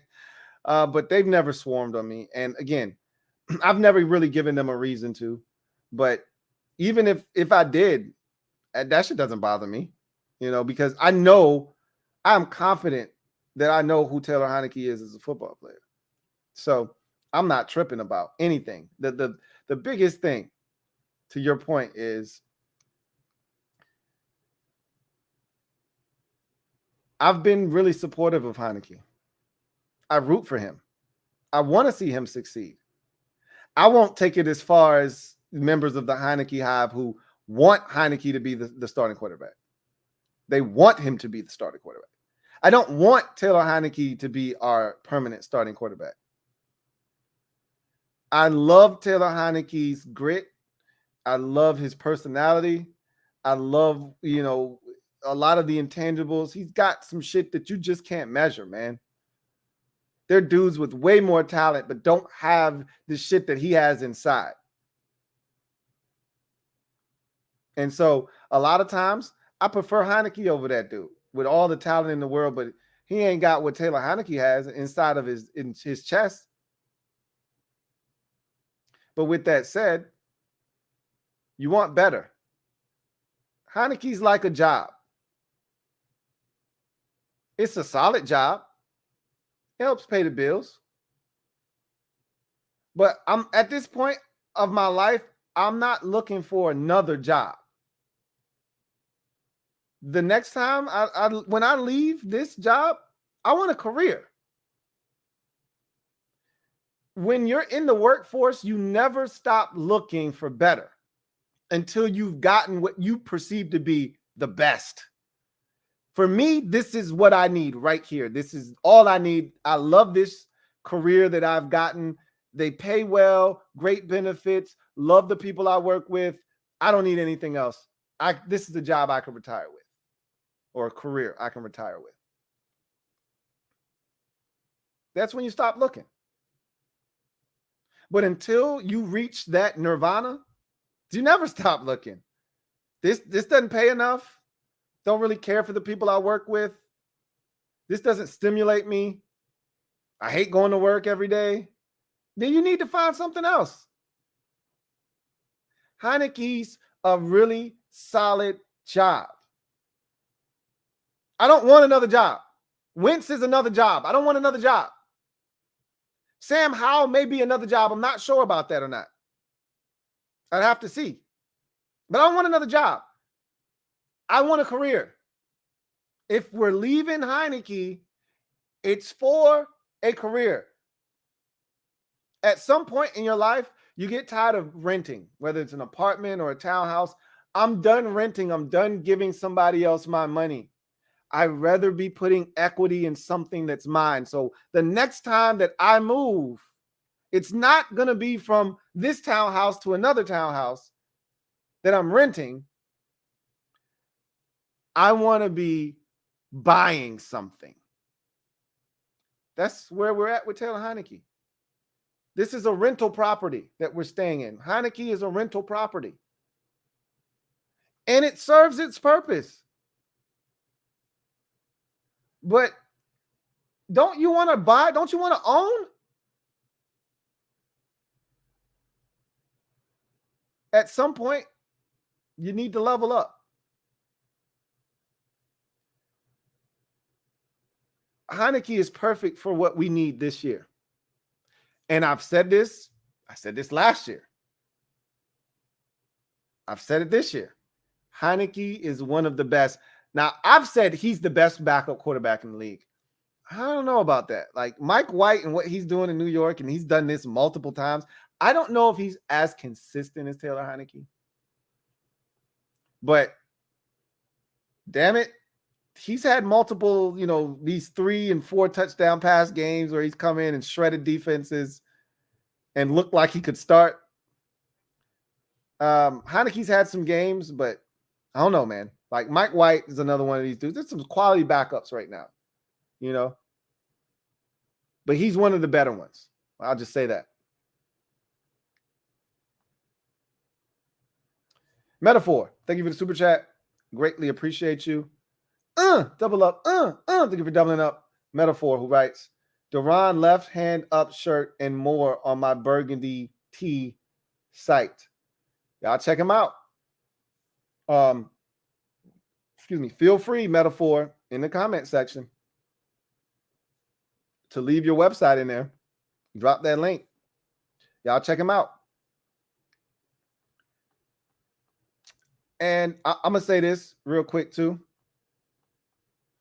A lot of y'all, I've had multiple people hit me up, and I've had multiple people ask me about TCU quarterback Duggan, right? Like, oh, he's a bigger, more mobile version of Taylor Heinecke. What do you think about him? That ain't the shit I'm looking for. I ain't looking for that. I'm looking for some elite shit here, man. I ain't looking for a better version of Taylor Heinecke. I'm looking for something dominant, something elite. Again, I'm not going to stop looking until I find that. A better, bigger version of Taylor Heinecke is Ryan Tannehill. Is that what you're looking for? And I don't know if Tannehill necessarily has the it gene or not. Maybe he does. He's had some comeback victories and he's made plays down the stretch of ball games. But is that are you satisfied with Ryan Tannehill? Like, I don't want any part of Duggan. I watched him on Sunday or Saturday against Iowa State. I've watched him throughout the course of the season. I'm good. Rush is variety. Thank you for the super chat. Greatly appreciate you. Rush is variety writes, Lou, formerly AP 9000, anal probe 9000. Hey, I think we've had this discussion before. You always have to remind me who you are. I've been really high on Forrest and Jamin Davis recently. Am I wrong, or are they actually turning a corner? Keep up the great work, brother. I've been here for a long time. Yes, you have. Yes, you have. I'm glad you changed your name. I don't know if that was by force or choice, but no, you're not wrong. Both of those dudes are playing exceptional football. Those two have, pretty much solidified themselves as cornerstones of the defense. When we talk about young players that we're excited about on the defensive side of the football, the first 4 or 5 names that you're going to rattle off, if you're talking young players on rookie deals, Cam Curl, Derek Forrest, Jamin Davis, Benjamin St-Juste. Those are the guys that you're talking about, that you're excited about. Those are the 4 right now. If you're talking cornerstones. Now, obviously, you got Daron Payne and you got Jonathan Allen. These are veterans, right? These are, with Montez Sweat, still on a rookie deal. But these are veterans. These are guys that have been here multiple years. You feel really good about those young guys. Those are second-year dudes that you're feeling really good about. And now they're playing these young boys, man. I don't know if you noticed, but we're seeing the young boys get more and more run. You saw, I'm pretty sure you saw Sip in the game. Obviously, that was out of necessity, but Sip got run this week. The week before that matter of fact, it was against Atlanta. Same damn game. I said, what the hell is Percy Butler doing in the game? Percy Butler was out there running around like, wait, whoa. Percival's out there too? They turning these young boys loose, man. They say, all right, young fellas, y'all spread y'all wings and fly away now. We done gave y'all all the game we gonna give y'all. Get out there and see what you can do. So they turning these young boys loose. Only way we gonna find out if they can play or not is by putting them in there with live bullets. So I like it. And yeah, you on to something with that. Forrest and Jamin Davis are playing great football. They're a part of the future. All right. Let's see. Super chat here from Dominic Garland. Thank you for the super chat. Greatly appreciate you. Thank you for being a member of the MOBB. My guy Dominic writes, are you having super friends this week? Not this week. It'll be next week. I've already confirmed with both Law and LB. So we got it going. Bad Dog. I'm going to reach out to him one more time. But, I mean, he's already told me what it is. I mean, even if I can steal him, I don't know if the Lakers are on the East Coast. If they're on the East Coast, then there's no way he can do the stream. If they're on the West Coast and they're playing at 10 o'clock like they normally are, 10:30 on the East Coast, then I might be able to steal him for the first 2 hours of the show or whatever. But he's already told me he can't do it. So I probably won't even, get at him again. He's already told me he can't do it. If he could, he would. I mean, he's a pretty stand-up dude. And he's always, been upfront with me. So I told him he just might have to sit this one out. We tried to finagle the schedule. And it just really wasn't any opportunity for it to happen, except for Monday. And there's a football game on Monday. So next week, we'll have the Super Friends on. Won't be the entire group, but we'll have most of them. All right. All right, let's see. Two Gun Billy. Stand up. You are now the newest member of the MOBB. Two Gun Billy. Come on in. Mob, you know what to do. Show Two Gun Billy some love. Welcome him to the squad. Looking forward to chopping it up with you. Hey, no time like the present to be a part of this family, man. It's been a hell of a ride, and we still got a long way to go. So welcome on board. Look forward to having you and chopping it up with you, Two Gun Billy. Welcome to the squad. Glad to have you. Rush is Variety. Thank you for the super chat. Greatly appreciate you. Double up. Thank you for doubling up. Who writes, Lou, off topic, why is Bad Dog a Lakers fan? He is not a Lakers fan. He's explained this to me, that the Knicks sucked. And so he found himself doing Lakers games because it was convenient. They play at night. Everything else was East Coast for him. And so he did a Lakers game, and he said he saw how much interest was there. And because the Knicks sucked, there was, nothing to do with the Knicks. So he just kept doing the Lakers. But he's actually a Knicks fan. So he's not a Lakers fan, but he does their games. And the Lakers are the equivalent of the Dallas Cowboys in the NFL. They are a massive, rabid fan base, and they're like no other in the NBA. So he's getting a lot of love there, man. Laker Dog is real. Laker Dog is real. He's got 100+ subscribers, 100,000+ subscribers. There's a Bad Dog. Probably 60 to 70% of them probably come from those Laker streams that he does.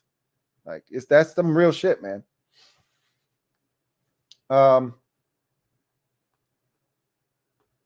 Let's see.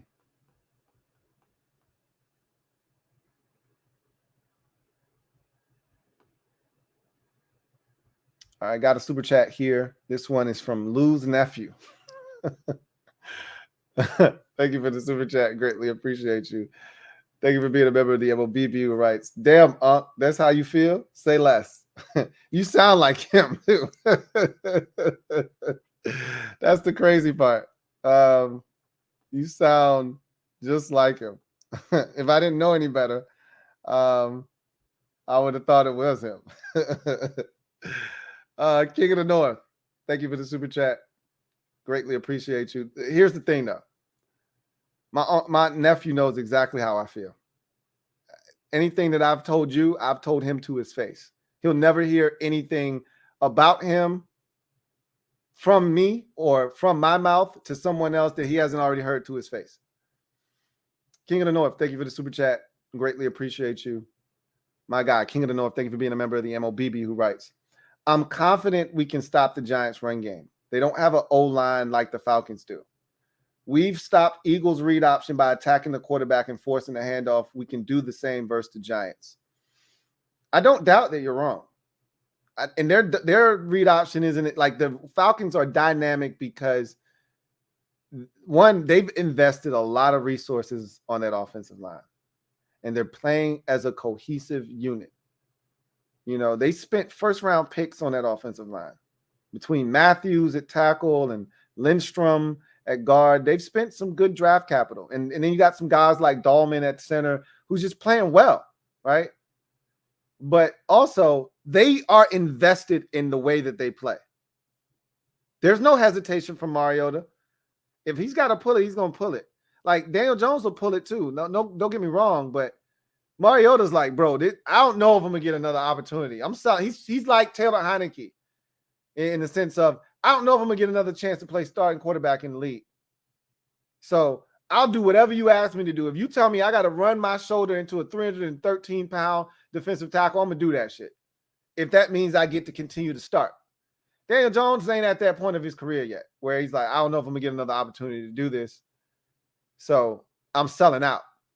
And I don't think that staff is going to ask Daniel Jones to do the things that the Falcons are asking Marcus Mariota to do. And again, they're invested in that style of play in Atlanta. So it will not be in that same, it won't be in that same vein, that Giants, attack. But they can implement it and they can use it a bit. And to your point, we stopped the Eagles by attacking Jalen Hurts. Like, you won't get us.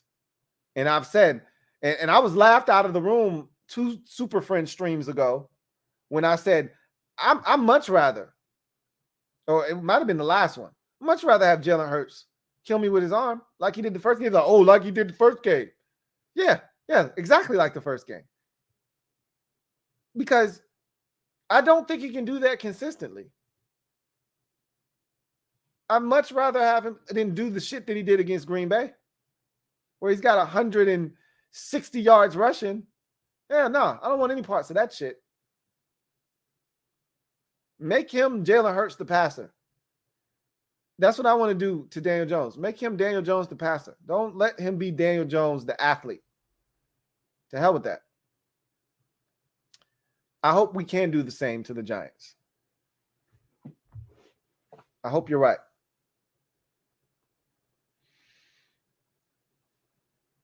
Miko to Don. Thank you for the super chat. Greatly appreciate you. Miko to Don writes, guess who was the only quarterback to give DJ his only loss against Washington? I'm not saying, I'm just saying. Hey, you're not wrong, right? Like, Daniel Jones has been kicking our ass, and the only guy that was able to beat him is Taylor Heinecke. He needed a little bit of help from Dexter Lawrence. Still, it's Taylor Heinecke. I'd like him to continue that, personally. I'd like him to continue that. King of the North, thank you for the super chat. Greatly appreciate you. Double up. Thank you for doubling up, King of the North. who writes, we are down by 14 in the second half. Would you rather have Heinecke or Wentz in at quarterback to get us back in the game? I would rather just have Heinecke. Like, this is the thing you don't want to start doing. You don't want to start yo-yoing quarterbacks due to circumstances in the game. How can you let Heinecke write his book if you don't allow him to endure whatever's happening in the game? How do you know Heinecke's not going to mount one of the greatest comebacks in Washington Commanders history by scoring 28 unanswered points in the second half, and you go from trailing by 14 to winning the game by 14? How do you know that that's not going to be orchestrated in the second half? You got to give him an opportunity to show he can do that. For as bad as he played in the first half against Green Bay, he was equally as effective in the second half. So I'd want Heinecke to stay in the game. Unless Heinecke, for whatever reason, looks absolutely disjointed and out of it, and like there's no way he's going to snap out of it, which I can never see that happening to where I'm like, there's no way Heinecke should be still in this game. I'd much rather just see Heinecke. If he started it, let him finish it. I'm not a big, pull a guy in the middle of the game. Let's see if we can get a spark. That's never really been my thing. Guys got to be playing god awful. And there has to be 2 weeks of, hey, man, this dude is teetering on the edge. Remember when Kirk took over for Robert Griffin III in – it wasn't Kirk. It was Colt McCoy in – or was it Kirk? I think it was Colt McCoy in 2016, I think it was. Or was it – no, it was before that. It was like 2014. It was 2014. And he came in against the Titans at halftime. First of all, Robert was struggling. Like the previous 2 games, 3 games before, and it was building. It was building, and it finally reached a crescendo against Tennessee in the first half. He was awful. But the game was right there. But he was playing so bad, you're like, we're going to lose this game if we don't do something. They put Colt McCoy in. He throws a hitch to Pierre Garçon. He takes the hitch, 65 yards for a touchdown, and we win the game like 13-10 or some shit like that. That's when you make a move at halftime. Heinecke's won 3 in a row and 5 out of 6. I'm not benching him at the halftime point of a game he's down 14. Just let's see what he can do in the second half. I'd keep Heinecke in there. I know that Wentz has the ability to make a play in the blink of an eye, but I'm just sticking with Heinecke.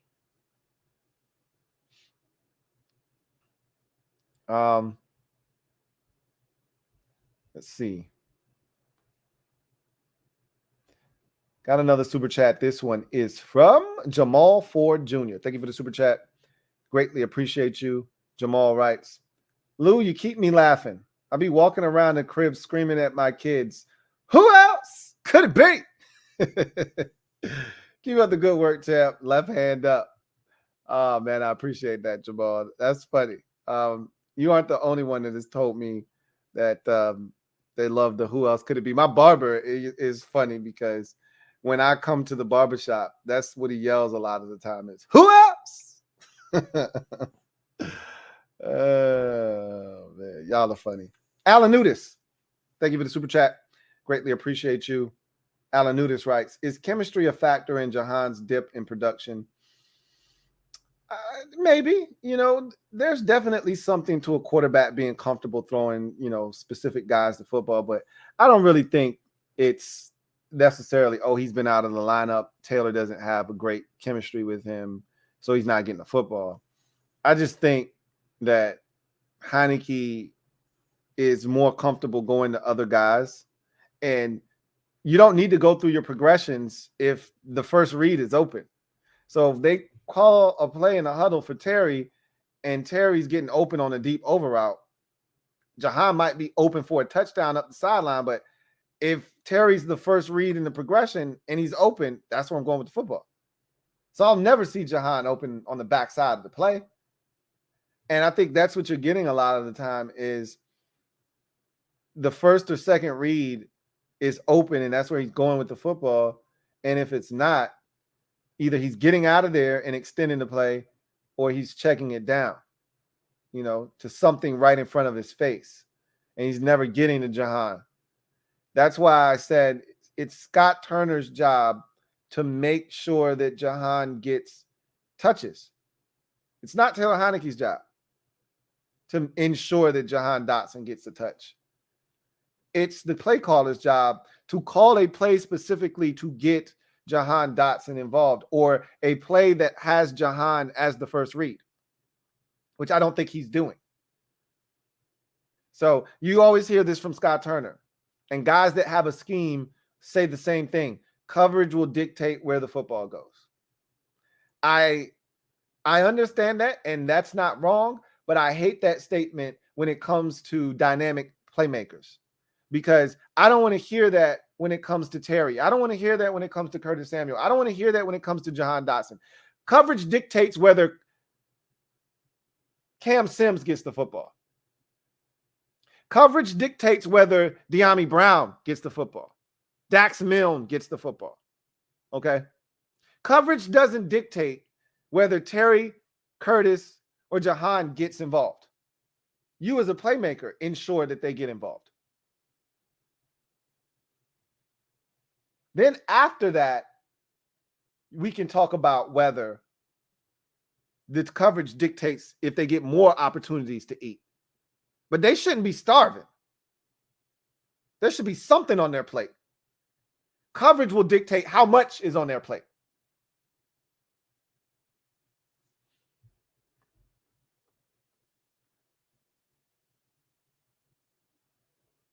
All right. Christopher McLaughlin, thank you for the super chat. Greatly appreciate you. Double up. Thank you for doubling up, Chris. Greatly appreciate you. My guy Chris writes, it has been great to see this team come together over the last 7 weeks. Who would you say are the top 3 Pro Bowlers for our team as of now? Mine are Allen, Curl, and Way. Well, mine would start with Allen and Payne right out of the gates. I think Allen and Payne are, without a doubt, Pro Bowlers. I don't think that you get more than one Pro Bowler at punter. I don't see Tress Way beating out the guy that's number 1 on that list right now. And he's having a great season. Whomever that guy is. I can't remember who it is, but he's having a great season. I think he's for Detroit, I think. Anyway, I think it's Johnny Hecker, but I'm not sure. Anyway, Tress is playing well, but I really don't know if this is, one of Tress's best seasons. I think, 2 years ago, maybe even last year was better than this year, but that's no here or there. He's playing well. I got no problems with Tress. Allen, Payne, and I would probably still say Terry. And I think at the last check, Terry was like 6th in the NFC in Pro Bowl voting or something like that. It's amazing that he's, I think, 8th in the league in receiving with what he's, had to endure between the offensive line, quarterback position. It's amazing that he's still 8th in the league at 850 yards. Like, shit's crazy to me.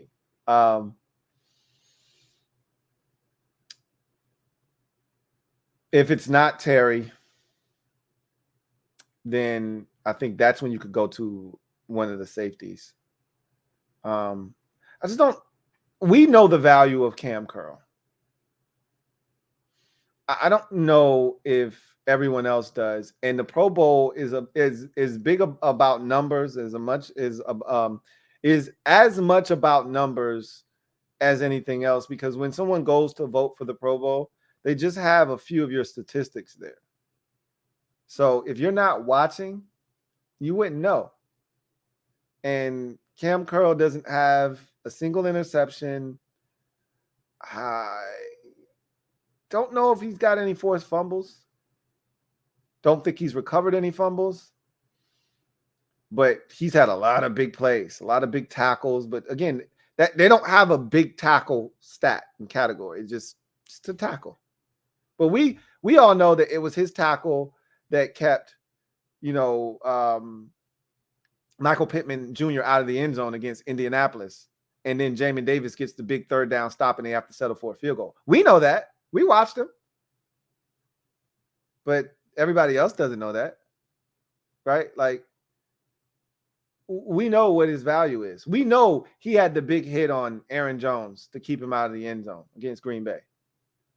We know that. Not everybody else does. We know that the defense started off shaky, and it wasn't until his reinsertion into the lineup in week 3 when he was healthy that this defense started to play really good football and has taken off since. We know that. Not everybody else does. So you got to have numbers, interceptions, forced fumbles, fumble recovery, something they can sink their teeth into. He doesn't. But we know the value of Cam Curl. But I would say the 2 guys in the middle, Allen and Payne and Terry, would be my 3.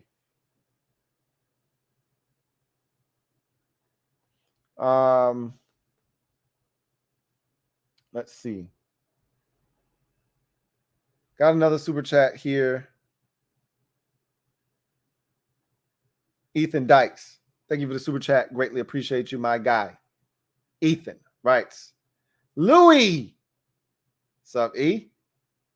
I'm worried about AG and his use. I feel like they should use him like Curtis and motion him more, sweeps and such. Are you worried about him? No, I'm not worried about him. They actually gave him a jet sweep this past week against Atlanta. I actually liked it. And it got 8 yards. Like, that's another creative way to. And I told you, Scott Turner's been doing a much better job. And I thought he did a good job against Atlanta. I didn't really have any real issues. There wasn't any situational awareness problems I had with him. I thought it was one of his better, cleaner games as a play caller. It really, truly was.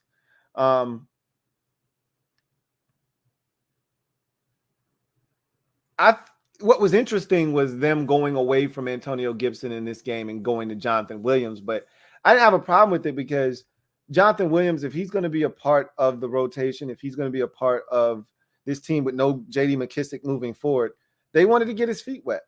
He hadn't had a touch since the Dallas game. He'd been dealing with some injuries, and, they wanted to get him back acclimated. I didn't have a problem with that. None at all.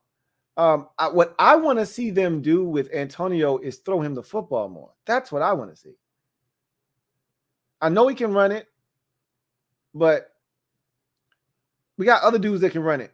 But those other dudes can't do what he does in the pass game. So I'd like to see him. And now that there's no J.D. McKissick, he's going to have to step up and be that guy for us. I need him to catch the football out of the backfield. I need him to throw. And I need him to keep his damn feet. Need him to be that dynamic athlete out of the backfield. Had a nice catch up the sideline, out in the flats and then down the sidelines in this game. He's capable. I'm not worried about his usage. I think he's fine. Matter of fact, it felt like they went away from him and that he didn't have a ton of touches last game, but he actually had a good amount of carries, despite them going to Jonathan Williams in his last game. Robinson, 18, Gibson, 9, Williams, 4, Samuel, 4. Essentially was the breakdown. So I already told you there are going to be games where Robinson is the bell cow. And I told you the thing that I loved the week prior against Houston is they stuck with the hot hand. Remember I told you guys that? That was the first time. They've been talking about that all year. We're going to stick with the guy with the hot hand. Gibson clearly had the hot hand. He had the hot hand against the Bears, but they didn't stick with him. They kept forcing Brian Robinson, who had just come back the week prior against Tennessee, down our throats, and he didn't look, all that well, and he was struggling, and Gibson had it going. And remember, he didn't touch the football once until the second half. And he had that explosive drive, and then Ron, after the game, said, we got to get him involved more. It was our best drive. It was our only drive of that game. And a lot of it was Antonio Gibson. And so ever since then, he's been a bigger part of the offense. But this is really Brian Robinson's running back position now. He's going to be the bell cow. And Gibson had it going against the Texans, and he ended up having the most carries in that game. I think he had 17, and Robinson had 15. And he had it going, and they kept feeding him. Even at the end of the game, when that's normally Brian Robinson time. End of the game, we want to salt it away. Brian Robinson gets in there. They gave Antonio Gibson the ball against the Texans, and he finished the game up. So I think his usage is fine. I'm not worried. Michael White, thank you for the super chat. Greatly appreciate you. Double up. Thank you for doubling up. Greatly appreciate you once again for your generosity. My guy, Michael White, writes, so Lou, I just watched the Cavaliers killed my 76ers. They look like a real good young team. My question to you is, between them and your Grizzlies, who wins the championship first? I haven't really watched the Cavs yet. Like, I don't focus on basketball until Christmas. So that'll be the first time when I really sit down and watch an NBA game. And I can't even assure you that that'll be the case this year, because the NFL is like, yo, NBA, let us in. We coming to take your shit over on Christmas. That is normally a NBA holiday, and the NFL is coming to kick their shit in. And, once the NFL show up, they taking over. NBA doesn't stand a damn chance. So I probably won't even watch it this year until NFL is over with, or at least the regular season is over and there's not as much football on during the course of the week. So can't really tell you what they're doing. I know they traded for Spider, and they got Garland, Spider. I forgot the big from USC, who they Mobley. They got all these guys. They got a young, nucleus. They're talented, playing good basketball. I haven't watched, so I can't tell you exactly what they are. I'll have to see, but I still think we are, when healthy, which we're not right now, we're battle tested. We've been to the playoffs 2 years in a row. We've taken our lumps. We advanced last year for the first time. We know what it takes now. We're hungry. I think we're further along in the process. One thing about the NBA, you can't skip steps. It ain't like, baseball or football where, even hockey, you don't have to take your lumps and go through a process to win. NBA, you got to go through a process to win. No skipping steps. You don't just show up in the first year and go straight to the finals. That shit doesn't happen. You got to take some L's. You got to get your experience. You got to get your weight up. And then you get to finally say, hey, we worked for this. We ready for this. Moment's not too big for us now. So I'd go with us.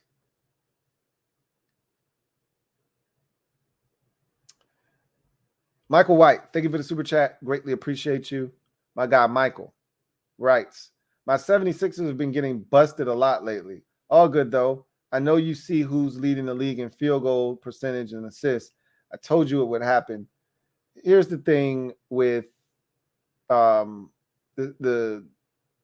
76ers. My dad's a Sixers fan, so I watch them a little bit closer than I would a normal team that I have no interest in, no affiliation to or with. They lack consistency. They're heavily dependent upon Joel Embiid. And I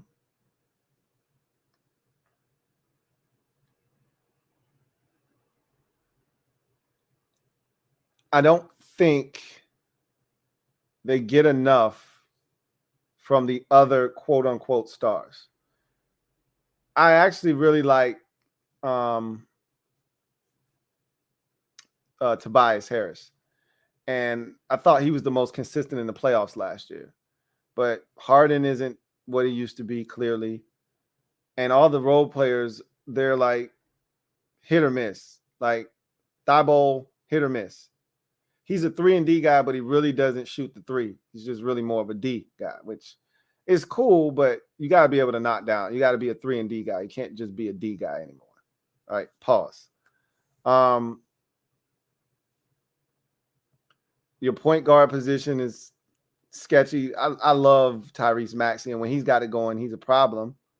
But it's a lot. It's a lot that's missing. And then your shooters are inconsistent. I don't think you should have ever traded Seth Curry. I thought that was a big mistake. Those are the kind of guys you should be surrounding Joel Embiid with. But anyway, that's that. King of the North, thank you for the super chat. Greatly appreciate you. My guy, King of the North, writes, I have more confidence in Heinecke leading us from behind than I do Wentz. Therefore, there is no QB battle in my mind. I've said this multiple times. That's the thing that separates Heinecke from everybody else in my mind.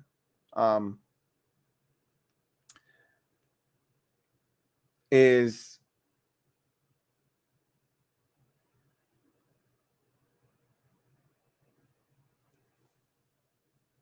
when we get into those close games and those situations,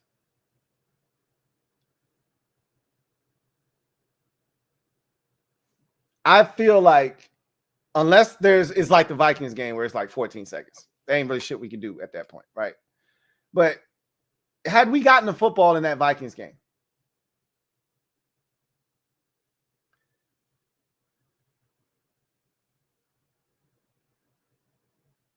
I feel like we would have won the game. And I haven't felt that way with anybody.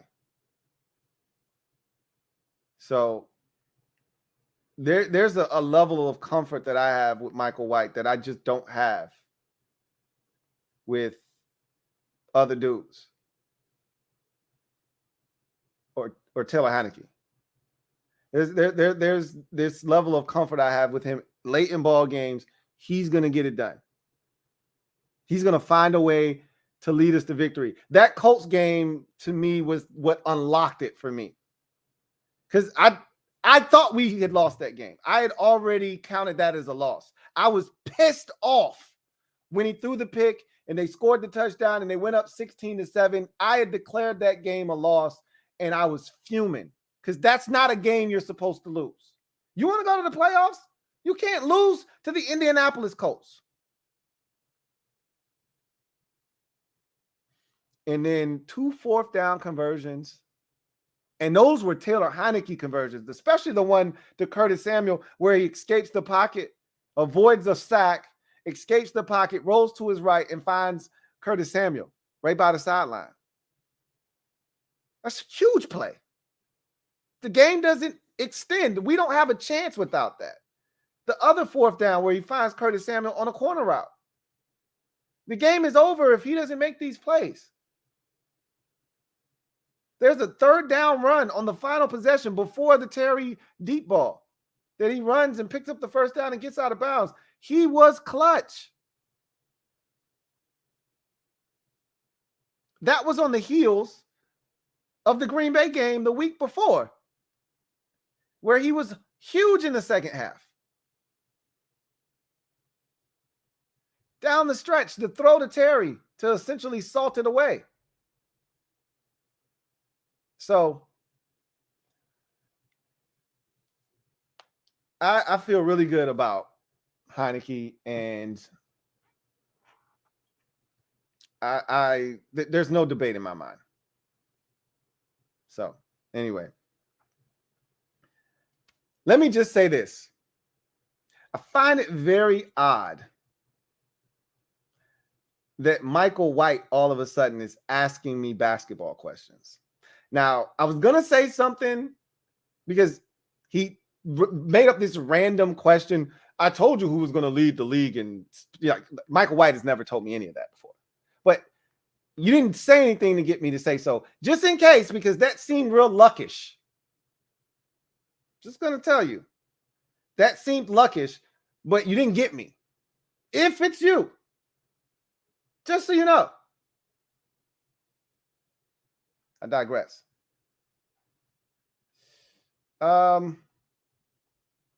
See if we got any more comments.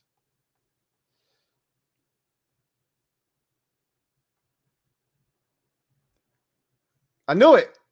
I told you. You're really clever, but you're still not clever enough. Because again, one, Michael White, I don't think we've ever talked basketball before. Number two, he's clearly never told me anything about who was going to lead the league. That's why I didn't even answer the question. I didn't say, well, who's leading the league, and who, because we never talked about that. He never specified anything because we've never talked basketball before. Good try though, but I'll read your comment. I'll indulge you. You've gotten rusty. You've gotten sloppy. This was a good one. This has been your best attempt in a long time, because you took a guy that was in here who super chatted big money and you slid in. And that's the chameleon shit that you were on early when you were on your game. Then you started making up random people I've never seen before. You're never going to get me like that. It's got to be somebody that I've talked to before in the past. And so you did a good job. This was a good one. This was a good attempt. No dice, though. Anyway, Michael White, a.k.a. Luck, says, actually, Lou, I'll tell you who's leading the league in field goal percentage and assists. These nuts. Man down, man down, man down. Feels good. It's been a while coming. No dice. And you know what? What I should have did, because as I was answering the question, and I knew you were going to try and take credit for this, and you're not getting it. You didn't get me. I should have said, this feels luckish, and for all the reasons I just mentioned. But I don't mind indulging someone if they want to talk basketball. I can talk basketball. But that felt very luckish. And I should have said it and then answered the question, just so you know you weren't getting over. But anyway, I digress. Let's see. Spence Collis, thank you for the super chat. Greatly appreciate you. Thank you for being a member of the MOBB. My guy Spence writes, Mr. Jones will be shut down this week. Make him pass. I hope that's the case, man. My first priority, everyone wants to talk about Daniel Jones because of the game we just played and Marcus Mariota and his involvement. Marcus Mariota was only a small part of what we dealt with in the game on Sunday. He wasn't the leading rusher for the Atlanta Falcons. Tyler Algier kicked our ass in that game. Okay. Marcus Mariota was a part of what made that Falcons rushing attack dangerous. He wasn't the end all be all. Daniel Jones will not be the biggest part of any success the Giants have on the ground, if they have any. It will be Saquon Barkley. I think too many people are making a big deal out of Daniel Jones, the runner. He's been successful against us. I do not want to minimize what he's done in the past against us, because he's had some big runs. However, Saquon Barkley is the guy, always has been the guy, continues to be the guy that you have to neutralize if you plan on beating the Giants. That's what the Lions did. Okay, that's what the Cowboys did to a degree. Cowboys still have issues stopping the run. But, matter of fact, let me see how many. I don't think Saquon had a big game against the Cowboys. It didn't feel like he had a big game against them. Kind of felt like he was neutralized in that game, but I could be wrong. Yeah, so 11 carries, 39 yards. They shut his ass down, just like the Lions did the week prior. You want to beat the Giants, the best way to do that is to neutralize 26. He gets off, and the entire offense opens up.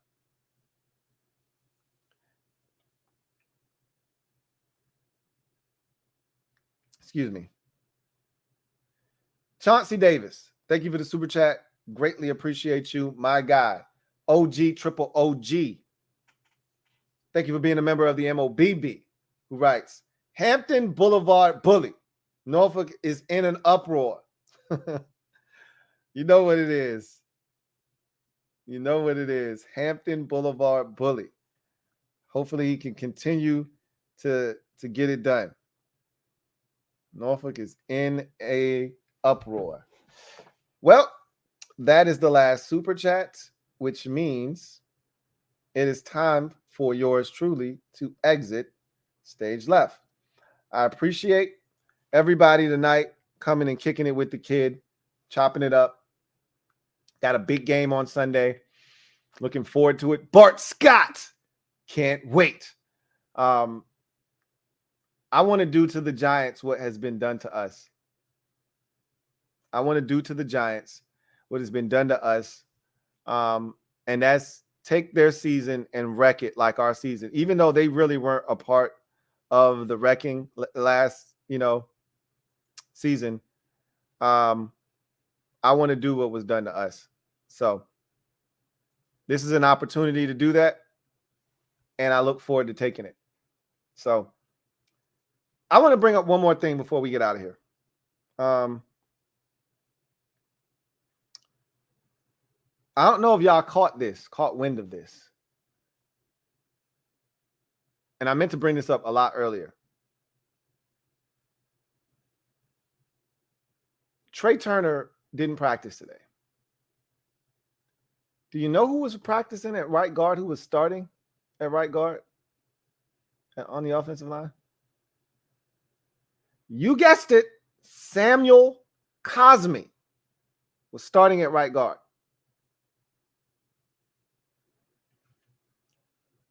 We may unearth a gem by accident with Cornelius Lucas at right tackle, Sam Cosmi at right guard,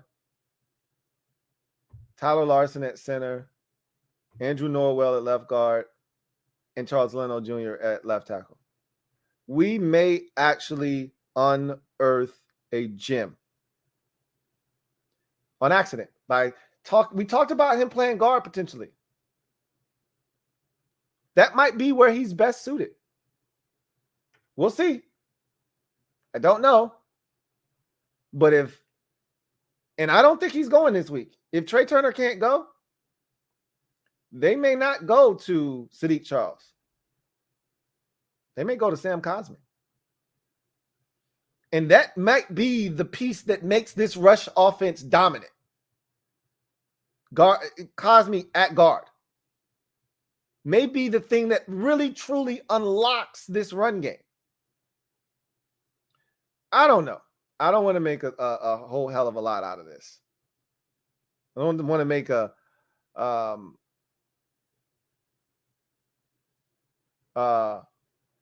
molehill out of an anthole or whatever the hell they say. I just want to make you aware of what they're potentially thinking about doing. All right.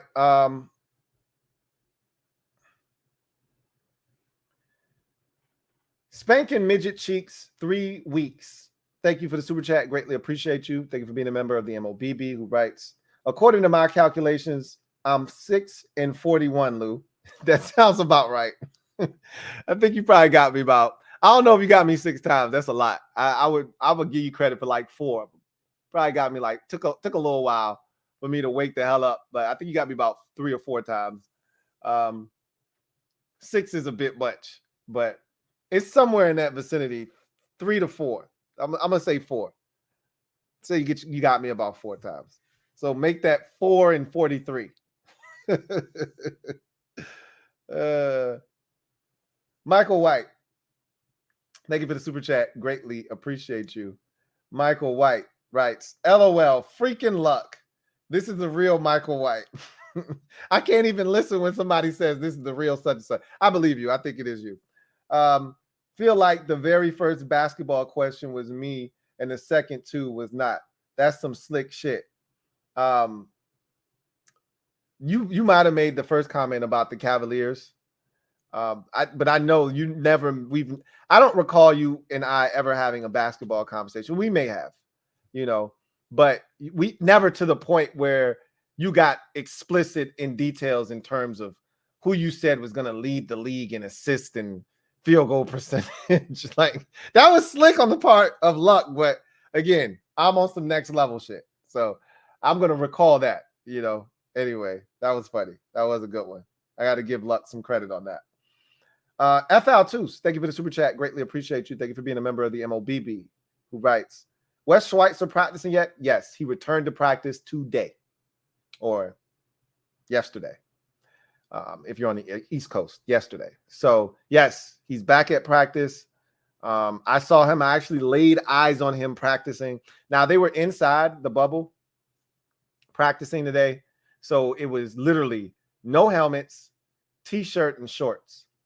So, again, this wasn't a real practice. This was a walkthrough, a glorified walkthrough today. So, if you didn't practice today, that means you were in pretty rough shape, because even a banged up dude should have been able to be limited today.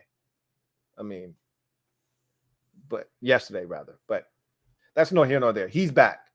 So I think he could easily be active this week. Could Wes Schweitzer.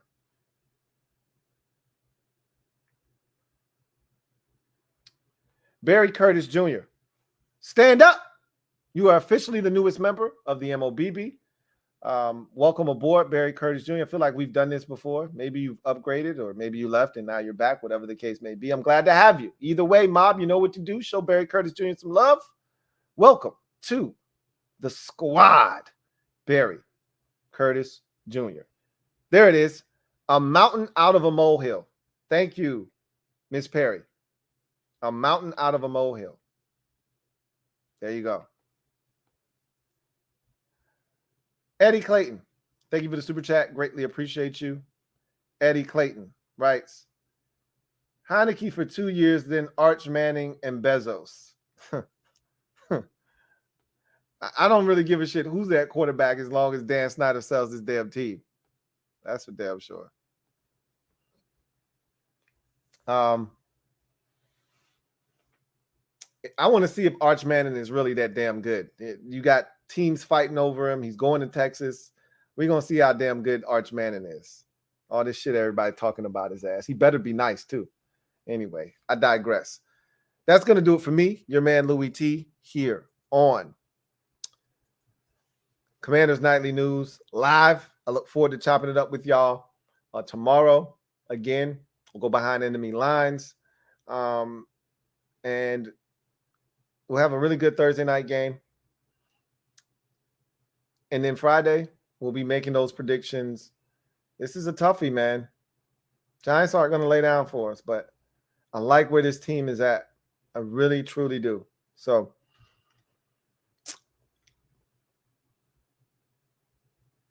I got a good feeling about this. And I'm so excited the bye week is on the horizon. These guys need a break.